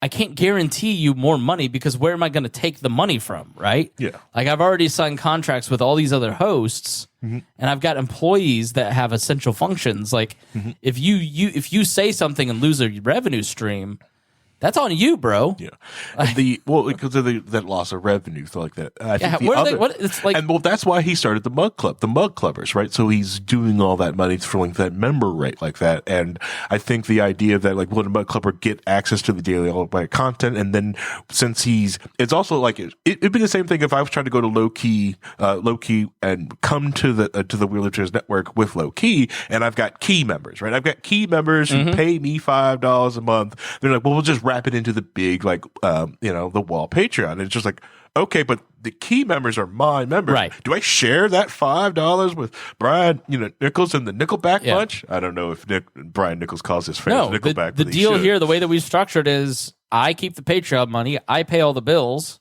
and then whatever's left, I get to keep because I put the most time into this. And then if you start a podcast, you start a Patreon, you keep all that money. See how he treats us, makes us keep our money from our Patreon? I don't charge Harry to be on the network. There is a certain amount of money that it costs me to have a show on the network. Other networks charge, though. They say, listen, your show costs me, which is about what it costs me, is somewhere between $50 and $100 a month to have your show on the network. Yeah. And every show I add adds money. So that's... So we say is you hate the 4-hour shows. You're fucking killing me on the bandwidth bill, but it's okay. We're doing okay. But our deal is like, I'm not going to mix money with friends. I get to keep this. I get to make a little bit of money off of the asset that I've built, but I want you to be incentivized to make money too. So like when Brian sells an ad or has a code for Thrive Market or has a Patreon, like that's all his. He's built the crowd. He should keep the money that comes with it. Right. Yeah, that's amazing when people try to give low-key money. I've either returned it to make them understand, like, hey, I need to make sure you fully understand you're giving me the money, not the network, not Spangle. It's going just to me. So when you're doing that like that. So most of the time when I do get money, I've been using it just for things I need to like either broadcast better. That's the only thing I've ever used the money for. I think I bought Vincent that microphone and he needs to know the headset. Yeah. But it's maybe like that's where a lot of it and a humidifier. Right. That's basically what I use a lot of the Patreon money for. Right. Like so, but the other thing with the contract that was also bad that you wouldn't even sign either is the idea that they own his social media presence. Oh no way. See, you would have just red line. No. You don't own my content and you don't own my channels. Yeah, they want that. Absolutely not. They got that. Because the biggest asset that We Are Libertarians has is the Chris Spangle Show RSS feed. Oh, if you sign with if you signed with Daily Wire, you lose your biggest asset. That's theirs. Your next biggest asset is your social media presence, because if you will lock me out of my own accounts and I have to start over, it's fine. That's insane. It's fine. When you leave the Daily Wire, you'll be famous. Right. No. Allegedly. Hopefully. I'm on Crowder's side now. Yeah. Because he is doing them a favor by bringing new audience. Yeah. It's not the other way around. Like, Crowder existed before the Daily Wire. The Daily Wire can exist partly because of David Crowder. That's the Christian musician. Steven Crowder's building of the not the alt-right, but the new rights. Like, that's crazy to me. Like, it's amazing. Yeah. It's a terrible contract. Like, that's like Steven Crowder, black musicians in the 50s contract. Yeah, Crowder. Yes, it was. Yes, basically, yes, it was. Yeah, Crowder will be on Tim Pool's podcast at 8 p.m. On Monday. So he basically called it a slave contract and called them out, and then Jeremy Boring, the CEO of the Daily Wire, did what? So when he first did it, he just kind of called it the big con, just big conservatives out there that are going up there. He didn't really name names, right? But like in the space, there's not many places he could have gone. So people assumed is either he went to he said it wasn't the Blaze. So it's either Daily Wire, Fox News, or Newsmax. Right. And then a lot of people go like, wait a minute, because they were looking at the contract. There's no way this is a Newsmax, because people from Newsmax are like, that's not one of our contracts. There's no way they had that much money. Right. Yeah. Daily Wire has what. And so it finally was just like this. Everyone was just speculating this is the Daily Wire. So Jeremy Boring got out in front, and unfortunately, also released payment numbers too. Yep, this is our contract. This is our standard contract. And, was basically trying to go on air and basically painted themselves in a great light. This is basically our initial contract. He's supposed to take his lawyer to go redline it and go through negotiations. But yeah, and Crowder has lawyers. He can do that. He's probably has done that. We don't know proof. We don't know, but we also know in the initial contracting phase that he's looked at that and tossed it back at him. It's like, I don't know what that is. Give me a real offer. I don't want your boilerplate crap. And there's like, no, we always do this. It's standard boilerplate to them, because Daily Wire is a machine that prints money. Where do they get their money from? So the Daily Wire is not some tiny little Chris Spangle X person sitting in their house trying to build a network. This is Jeremy Boring and the Daily Wire, Ben Shapiro.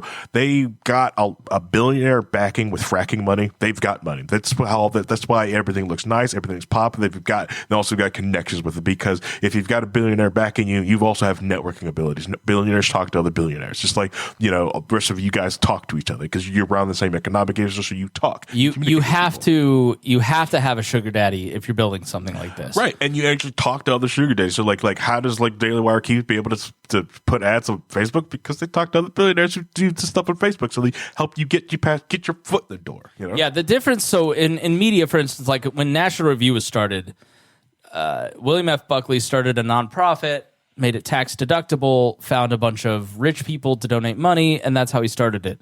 And they always lost money if it hadn't been for the foundation. Like Reason has a foundation, because it's the same thing.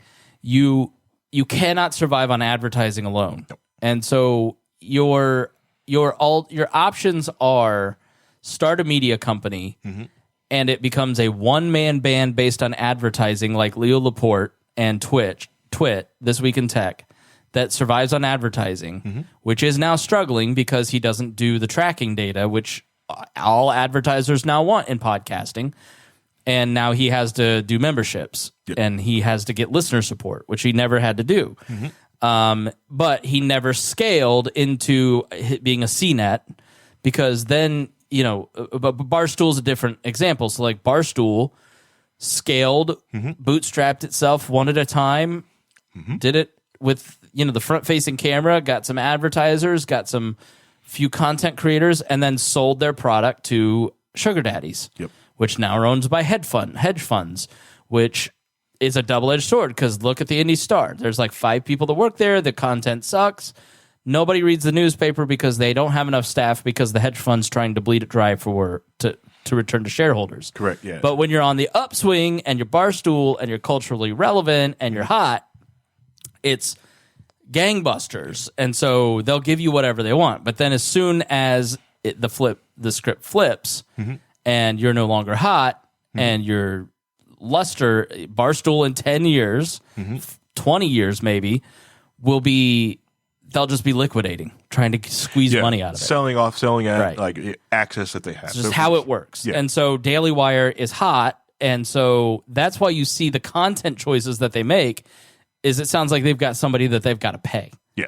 They can't choose the ideological. They got to pay salary and they got to pay investors. Correct. And they're also one of the bigger things the players in the Liberty-esque space. Republican. Republican. They're not Liberty. Don't you're you right. put Liberty on they're that. the Republican space. Like Tim Pool, right?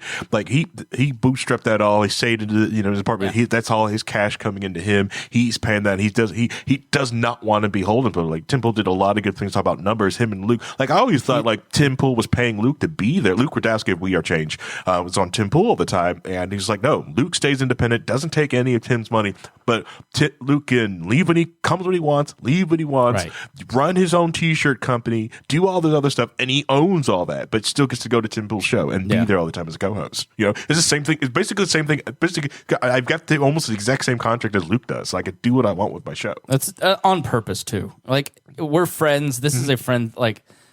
Yeah. We're never going to, I'm not going to say never, but we're not going to scale this into a Daily Wire where we have probably angel investors. Yeah. It's a personal lifestyle business where you get to choose what you want to do because it's fun, right? Correct, but I don't know. You never know what the future holds, but like the reality is like, for me, the fundamental relationship that I have with this show and this network has changed because part of my revenue depends on it.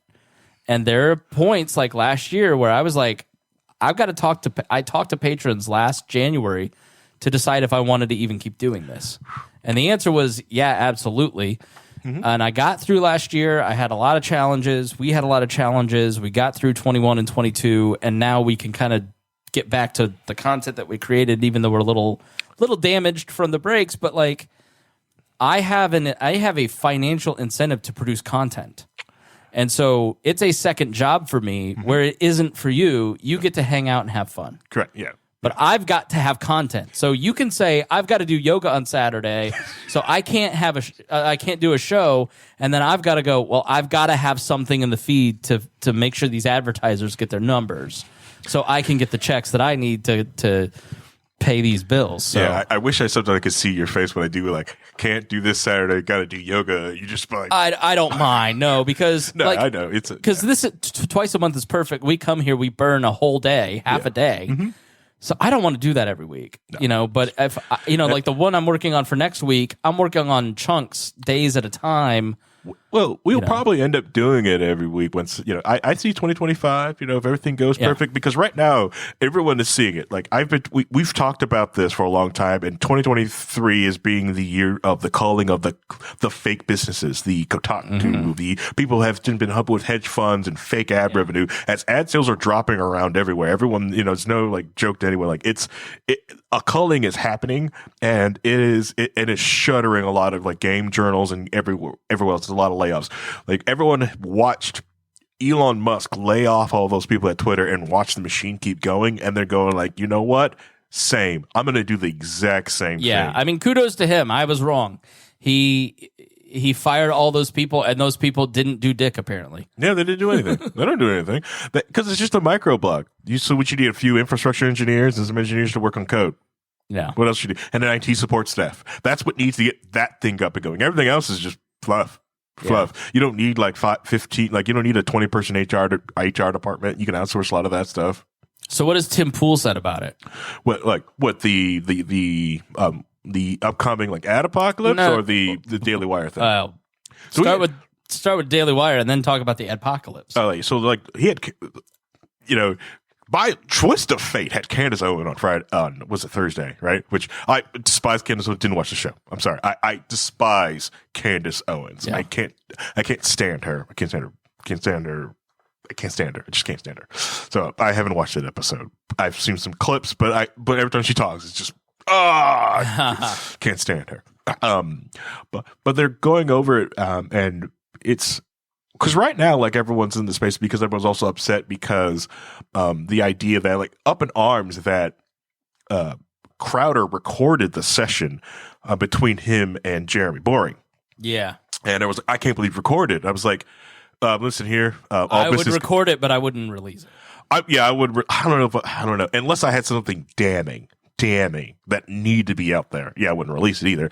Yeah, I'm fine with him recording. Like, trust me, like I work in an industry, we record everything, every contract negotiation, everything. Every time I've ever had a contract negotiation, I have recorded it. With big contracts that the company have, we burn it to Blu-ray disc and it sits in a safe. Okay, we have this audio of this contract that we just signed with you. All right, everything is stored. We've got this. Right, but. The idea of releasing it, yes, it wasn't a break of trust of friendship like that for two friends, but was they ever friends or just business partners?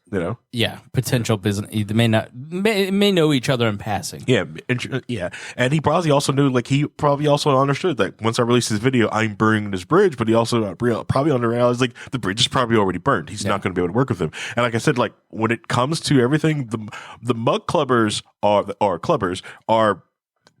they are a group. They are strong. They will sit together. He can get people to go into physical spaces, sell out crowds in BFE towns. So he can get people to transfer from the online space to in real life. So I'm sure he's got what he needs. I think the one thing that Crowder needs is IT people. Hit me up, Crowder, if you need somebody. You could do a lot of this stuff on your own. You just got to decide how rich you want to be. Right. Well, that's the thing, like with Spangle and the stuff we're doing. Like here is like I'm building some of the infrastructure. Like what we do with Low Key is just doing R&D and building infrastructure just to show like, hey, if these different systems don't want to play ball, like we can go to our own. Like I can't wait till like the big WAL show, right? Is like we have this stuff, we play with the community guidelines, and like cool, if you want to continue more, go to the actual website, and then we're gonna let loose so we can actually have people on to show really neat things and not worry about getting kicked off the internet. Yeah. And that's what he's used to doing with Mug Club, because like, okay, piss off YouTube and then go over to Mug Club, and it's an amazing thing. And if you have reached Pool or Crowder's levels, you have a choice to make. Yeah, you can do what Pool does: have a nice house, have a nice car, take vacations probably when you want. Yeah, save a ton of money in your 401k, have a really good 10 years, and never really have to work again. And he will always have an audience. Yes. He has reached critical mass. He never has to worry about having people pay his bills. Now, is he probably buying 2 houses and villas in France? No. But Crowder sounds like he wants the villa in France and the Rush Limbaugh money where he is buying half of the Buffalo Bills and right? Like, I don't think that's what Crowder wants to do. I don't. I think the Daily Wire is going for that direction. Oh, 100%. Yeah. I honestly, I really do believe that Crowder wants to he's either it's a grift, but it does feel like he's in it to culturally change America to go more right than anything else. I think that's what he wants to do. The thing you have to realize is like a view is a view is a view. Okay. And if you can get, you can spend 6 months working on a really cool video, and you can spend $5,000 on a videographer to make that cool video happen. But in the world we're in now, you can get those same 10,000 views from talking into a microphone with a nice lighted background. Yes. Right? So if you are talented, like Crowder is talented. Yes. What do you really need, right? Like, so I don't know. I guess that's where I look at it and I go, 50. I'm not bagging on the guy for money. Like if I could get $50 million from a contract, I would. If I wouldn't give up what he was asked to give up. It just wouldn't happen. Like I wouldn't be owned outright by a different network. He's not a nobody who needs the Daily Wire for institutional lift. Like I applied at some point over the last couple of years, 3 years, to other media outlets. And I got kind of a quasi offer from one of them. And I never know you did that. Yeah. And I decided not to do it because it was going to cost me this. And I make a good living doing this, doing consulting and doing my full-time job. But the institutional lift of having gone and worked at one of those places or both of those places, I would have been like not just a dude with a podcast out in the Midwest. You're now a blue check mark because you're attached to this institution, right? But the different, like, so your marketability as a content creator, because of your association with, you know, if you're a young writer, right, one of these young voices folks, you want to get published in the Wall Street Journal, in the National Review, Reason Magazine, because you're using their institutional lift to build your own chops, right? It's like conservatives say, the New York Times said, well, no, it was that journalist that wrote that thing that said that, right? So, you know, part of my career has been, do I go work for an institution and give up the independence to get the name attached to my name so other people will find me more marketable? Or do I keep kind of chugging along over time and build my own audience? You know, I've lost a step over the last couple of years, to be frank, just because I've got a family now. And so that makes it more likely that at some point I have to go work for somebody else to kind of keep the money rolling in. But for now, I don't have to. Bob and Tom lets me do what I want. I do a good job for them. It leaves me time to go do my podcast. It helps me start other podcasts for other people. Like I've got a good setup here, right? So, you know, but if you're Crowder, you are the institution. You don't need the Daily Wire. He doesn't. No, he does not. And I think it takes him a while. I think he probably just realized that after that, or someone's probably sat him to the side like, hey, you don't need these things. It's just like you're almost at that point where like, you know, if someone did offer you the contract, you had to do that. It's like, you know what, guys, come in here. We need to get an ad revenue. Someone need to manage the ad company because we need someone to go out and get us ads. We need like Harry and Reinhold go out, get our IT space set up. We're going to do this, or we're not doing this. You know? Yeah. I'm not going this way. You know? I mean, that's part of like Nichols is really pushing me to have that conversation. Like, where are we going to take this? But it requires me to do more logistical work behind the scenes and business manager stuff, as opposed to the content creation, which is what I really enjoy. Like my bliss is what I did last night, which was researching and reading and writing a script. Yeah. Like, and I lost track of time. I lost track of what was going on in my house. I was focused in on writing this episode for next week, this history research. Like, that's my fun. But you have a choice. Like, you can do that, or you can do working with the sponsor to make sure that the copyrights are point and make sure that you're paid and that he's paid, right? So, like, the challenge if you're a small creator is, like, the balance between business stuff and the content creation that you love. Yeah. And I really do feel now that we've got this studio, I know we're talking like the numbers stuff in front of people, but I think now that we've got the studio and this ad apocalypse is going to go through and get rid of the fake stuff, right? And then next year, 2024, getting close to the election season, the real, like the people are going to check people who actually have a real crowd. We're bringing real people in. And I feel like we could probably get a little bit more here, and that will allow you to think about putting more into this. Yeah. And the idea of hiring that business manager, so you don't work for that business manager. That business manager works for you. I'll be mostly debt free by the end of the year. Yeah, and that will be a huge blessing and a lot of work. And that means that frees cash up to put it into other stuff.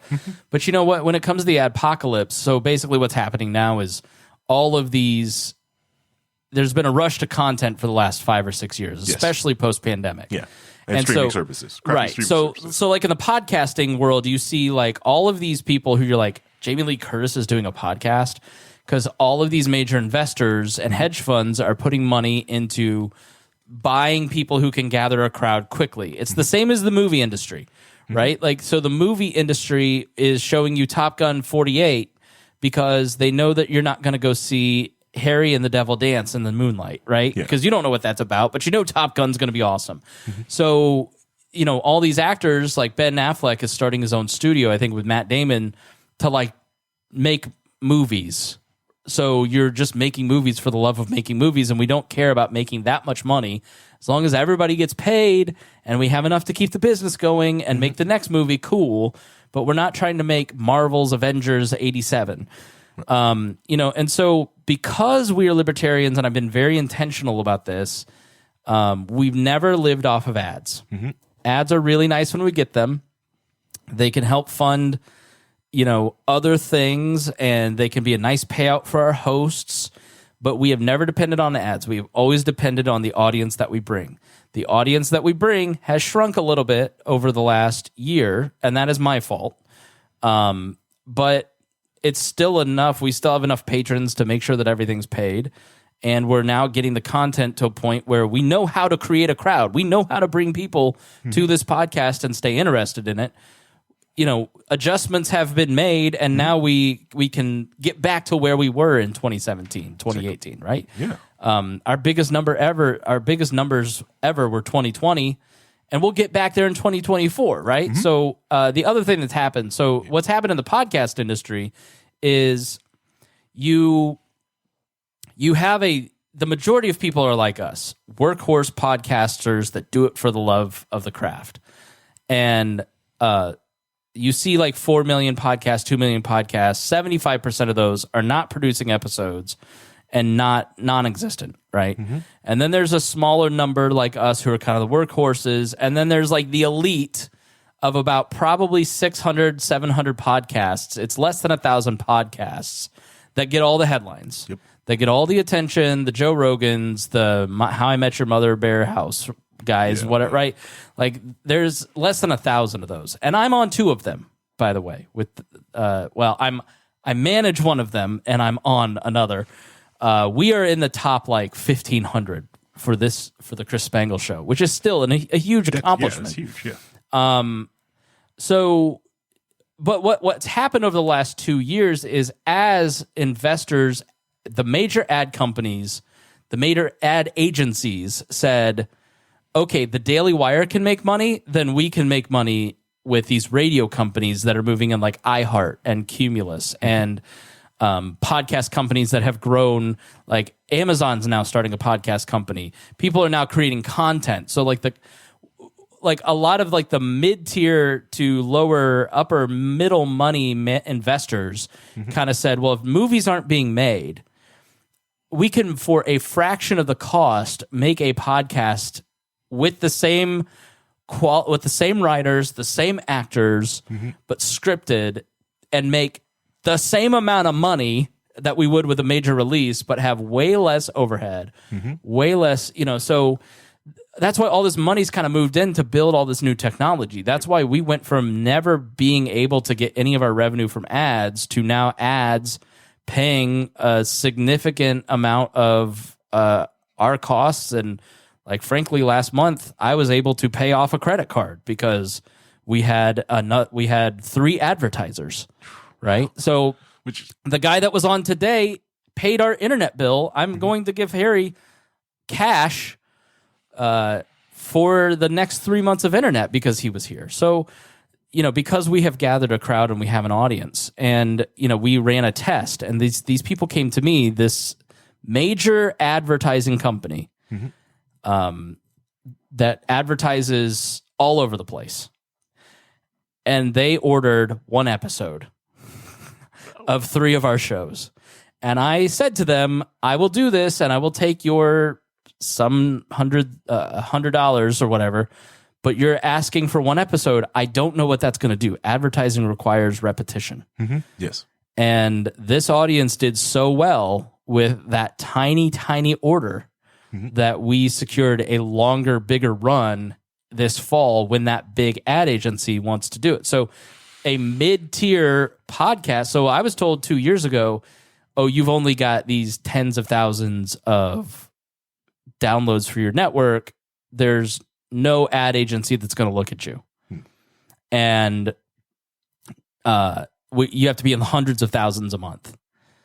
Well, now it's like they're going, well, if we get 35 of these that are in the right demo we want, then you're in the hundreds of thousands, right? So these ad companies have hired a bunch of staff. So there's all kinds of revenue coming into podcasting, but there's a bunch of companies that like people have pumped investor money into to try and be the Facebook of podcasting. Yeah. And they're all about to collapse. Correct. Yes. So, like there's a company here called Casted, and I'm not casting aspersions on them. There's a company called High Alpha that invests in homegrown companies.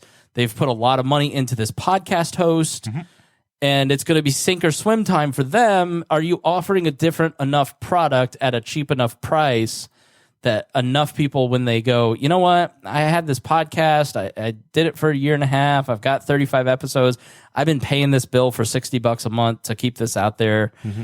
Money's tight, I got to cancel it.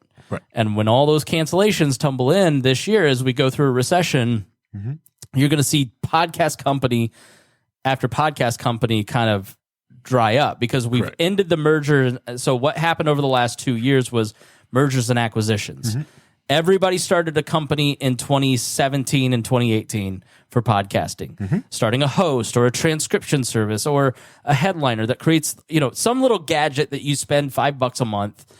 And then their goal was not to make profit. Their goal was to get bought out by other major companies or Amazon or whatever. Same with different shows, big shows like, I don't know who listens to Alexandra Cooper on Spotify, but she got a major contract. And so now these big companies are going, hey, we got to lay off 30,000 people. Lay off the podcast division. They only bring in 1/32 of the stupid thing of the total budget. So let's just kill that division off. And so you're going to have all these companies that got bought out start shutting down, companies that are in the early stages of starting to shut down. You're going to have, so you're just going to, it's like basically social media 2008, 9. Yeah, 9. And you're going to end up with, in about 3 years, 5 or 6 companies that control podcasting. It's going to be Spotify. It's going to be Amazon. It's going to be Libsyn, which I think is owned by a major conglomerate. It's going to be, that's why I'm on Megaphone. That product's not going anywhere. Yes, I go, yes. Right? Yeah. But like we were on Fireside, which I loved, but Fireside's not, I mean, they're not evolving, right? They're not stable, right? Yeah. So, but the danger of that is those 5 companies now control distribution and advertising and start implementing brand safety and start controlling what content you get. And so podcasting is like 10, 15 years behind where the social media craze was. And we will get to the point where when we're in the middle of doing a freaking gun episode, you'll just see your podcast episode disappear. It's happened to people like Pete Quinones where their episodes just are gone off of Spotify. Yeah. But that's why Adam Curry, who invented podcasting, has started the Podcast Index and Podcasting 2.0 to like build an infrastructure that creates an insurance against that. Correct. Yeah. Like RSS feeding and doing like that from the site. That's why like putting in the email list, because you can get the RSS feed pure from that and from that. Or just as a fact, like I think all right, before, like, just in case anyone decides to like, because it's going to probably happen this year or sometime like that. Someone's going to go like a blockchain-based podcast distribution. Don't do that. We actually have a great technology if you want a decentralized way to share podcasts or videos around. It's very complicated. It's not. It's what is it called? I just lost it. I'm having a brain fart right now. I know. Well, stay tuned, because the reality of this is that 4 years ago, there was no way that I could consider doing this full time. But now we're at the point where, as long as you live a life that is not Can I afford to get you to go full time? We'll see. That may take 10 years, but it all depends on how many people join the Patreon and what kind of show we can build and how many funding mechanisms. It really just comes down to the crowd supporting us. Yeah. Like if you love content creators, if you listened this far, 2 hours into this stupid podcast, you're one of those people. Pitch in $5. Yeah. It's not a lot to you, but it cumulatively means a lot to us. So. It'd be like a month of lawyers going back and forth for temperature in the office for me to go full time. I will not say that. Well, look, when you do shows and you get more downloads, that means I get more revenue and you get more revenue, right? So like it's hear that low key holders of low key. He actually likes us. He doesn't really hate us. No, I hear all the trash that you talk. That's my coffee maker, by the way. That's not your coffee maker. But that's really what it comes down to. It's like the more, like, even if you're not listening to this show anymore, just keep it on there and keep the downloads going. Basically, what has happened in the last year is every single podcast, except for Freaks, top tier Freaks, have seen a 25% shedding of all of their download numbers. Every podcast I manage, down 25%, 10 to 25%. Big ones, little ones. It's just because the major company that now controls how podcast downloads are calculated changed one thing. And so everybody within about a month lost like 20%. So like I go back and look at episode numbers from like 2 years ago and I'm like, oh, okay. I have to remember the centralization companies have changed a couple things because the people like what's disturbed me is the amount of people that have dropped their Patreon over the last couple months. But we're going into recession. I get it if you have to do that. But if you're listening out there, bump up your level, join, help us kind of keep growing and keep going, because that Patreon is the number one way that I judge, like, are people talking back to us? Are people interested in what we're doing? Are people, going to support us? How much time do I invest in this is based on Patreon. What the quality of the shows, all that kind of stuff. So yeah. And thanks to Mike O'Reilly for joining this month. We really appreciate it. So, all right, final thoughts. When you're going out there, when just like a Spangle, like I try to explain it to him one night, like, and he would annoy it at me, but he does, it's one of the things, like, I'm very proud, annoying him enough that he's finally adjusted. The hard road into something is probably the best road when starting something. It's not perfect, but perfect is the enemy of completion, of getting done. The idea of just because this is the hard way to do something, it's going to teach you something. So when you go to something easy or simple, that is not robbed from you. So a lot of people who did go into a lot of these podcast platforms are used to the easy button. I hit upload, everything else is done, and stuff like that. Or if you went to a network, you're not used to it. You never have to do it. It robs you of that knowledge of having to sign that up. So you are controlling by It's exactly right. The difference between me and most other podcasters is that I did all this on myself, all myself. So now people are paying me hundreds of dollars an hour to do it for them. And some of the people that I talk to are like, not just my day job, but like, I mean, like people that you have heard of are like, all right, I need this skill. And so if you learn Adobe, anything in Adobe, just start doing it as a hobby. Or even Canva, creating graphics. Oh, yeah, Canva's huge. Yeah. Start a podcast just to get good at talking and researching and studying. Like, that marketable skill can really work out well for you. Like Excel. If you're an Excel expert, like, you could put that in your resume. Like, I'm just an expert at Excel formulas. Most companies will probably hire you just to have you on retainer. Or here's like, this is our Excel expert right here.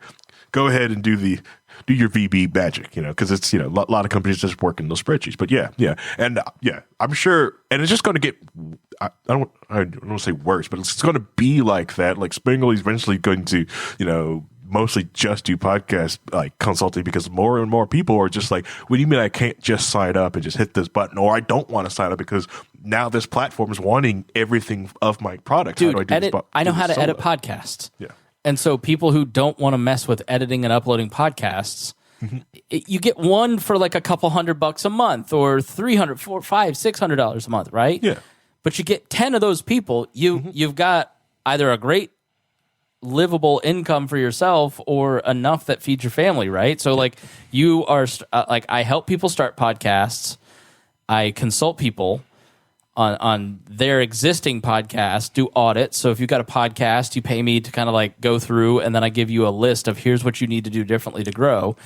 And then I edit podcasts, and I love editing podcasts because I learn from other people's shows, but it creates this great recurring revenue that you can make. And if you've got like 5 or 7 of those people, you're doing great. And so the next thing is creating a course. So I'm working on a course. So this year I'm going to have like, all right, you can't afford to hire me for time to create your podcast or do the work for you. Like, here's how I do it. Like over at podcasting and platforms, if you go to the website, you can sign up. Like I'm talking about how I'm creating all this stuff, what I'm doing. If you enjoyed this and you're still listening to this, like that's what that monetized paywall show is. Or you can join 25 and up for the WAL Patreon to get those weekly episodes where I'm just going to start talking about my podcasting career and see what ideas it sparks for you. But Harry's exactly right. Like starting a podcast as a hobby for fun with my friends led to a great revenue stream for me and a career but I've dreamed about working at Bob and Tom since I was 8 years old. And podcasting and building my own website gave me the skills to do that. And now over time I have independence. So, insurance would be it'd be a problem with insurance if I left my day job, but like I could if I got laid off there tomorrow, I could survive. Like we'd be okay. Some of the it's going to get to like the weeds of small businesses. Some of the small businesses accounting information that you have, they have small business health insurance pools for people. For small single-person companies.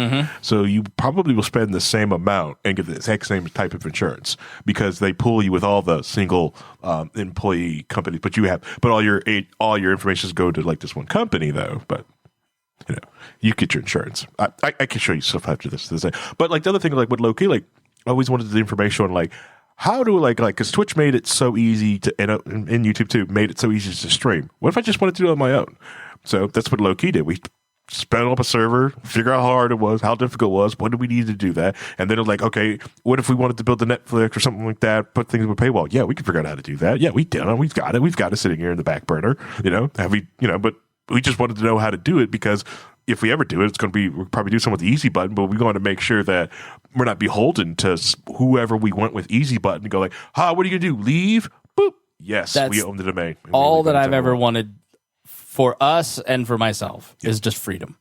It's just, I have a great place that I work. I get a lot of freedom. They're awesome to work for, but they also control my schedule and I have to wake up at 5:50 every day. So it's like all I've been working towards for the last decade has been freedom, and it's totally possible. And in the internet age where there's the ability to kind of get into this stuff and start working at it, you eventually get good enough that people will listen to you and pay you. So, all right, thanks so much for joining us here. Please support our advertisers. Please support us on Patreon. We really do appreciate it. And I hope Harry one day can have a $50 million contract with the network.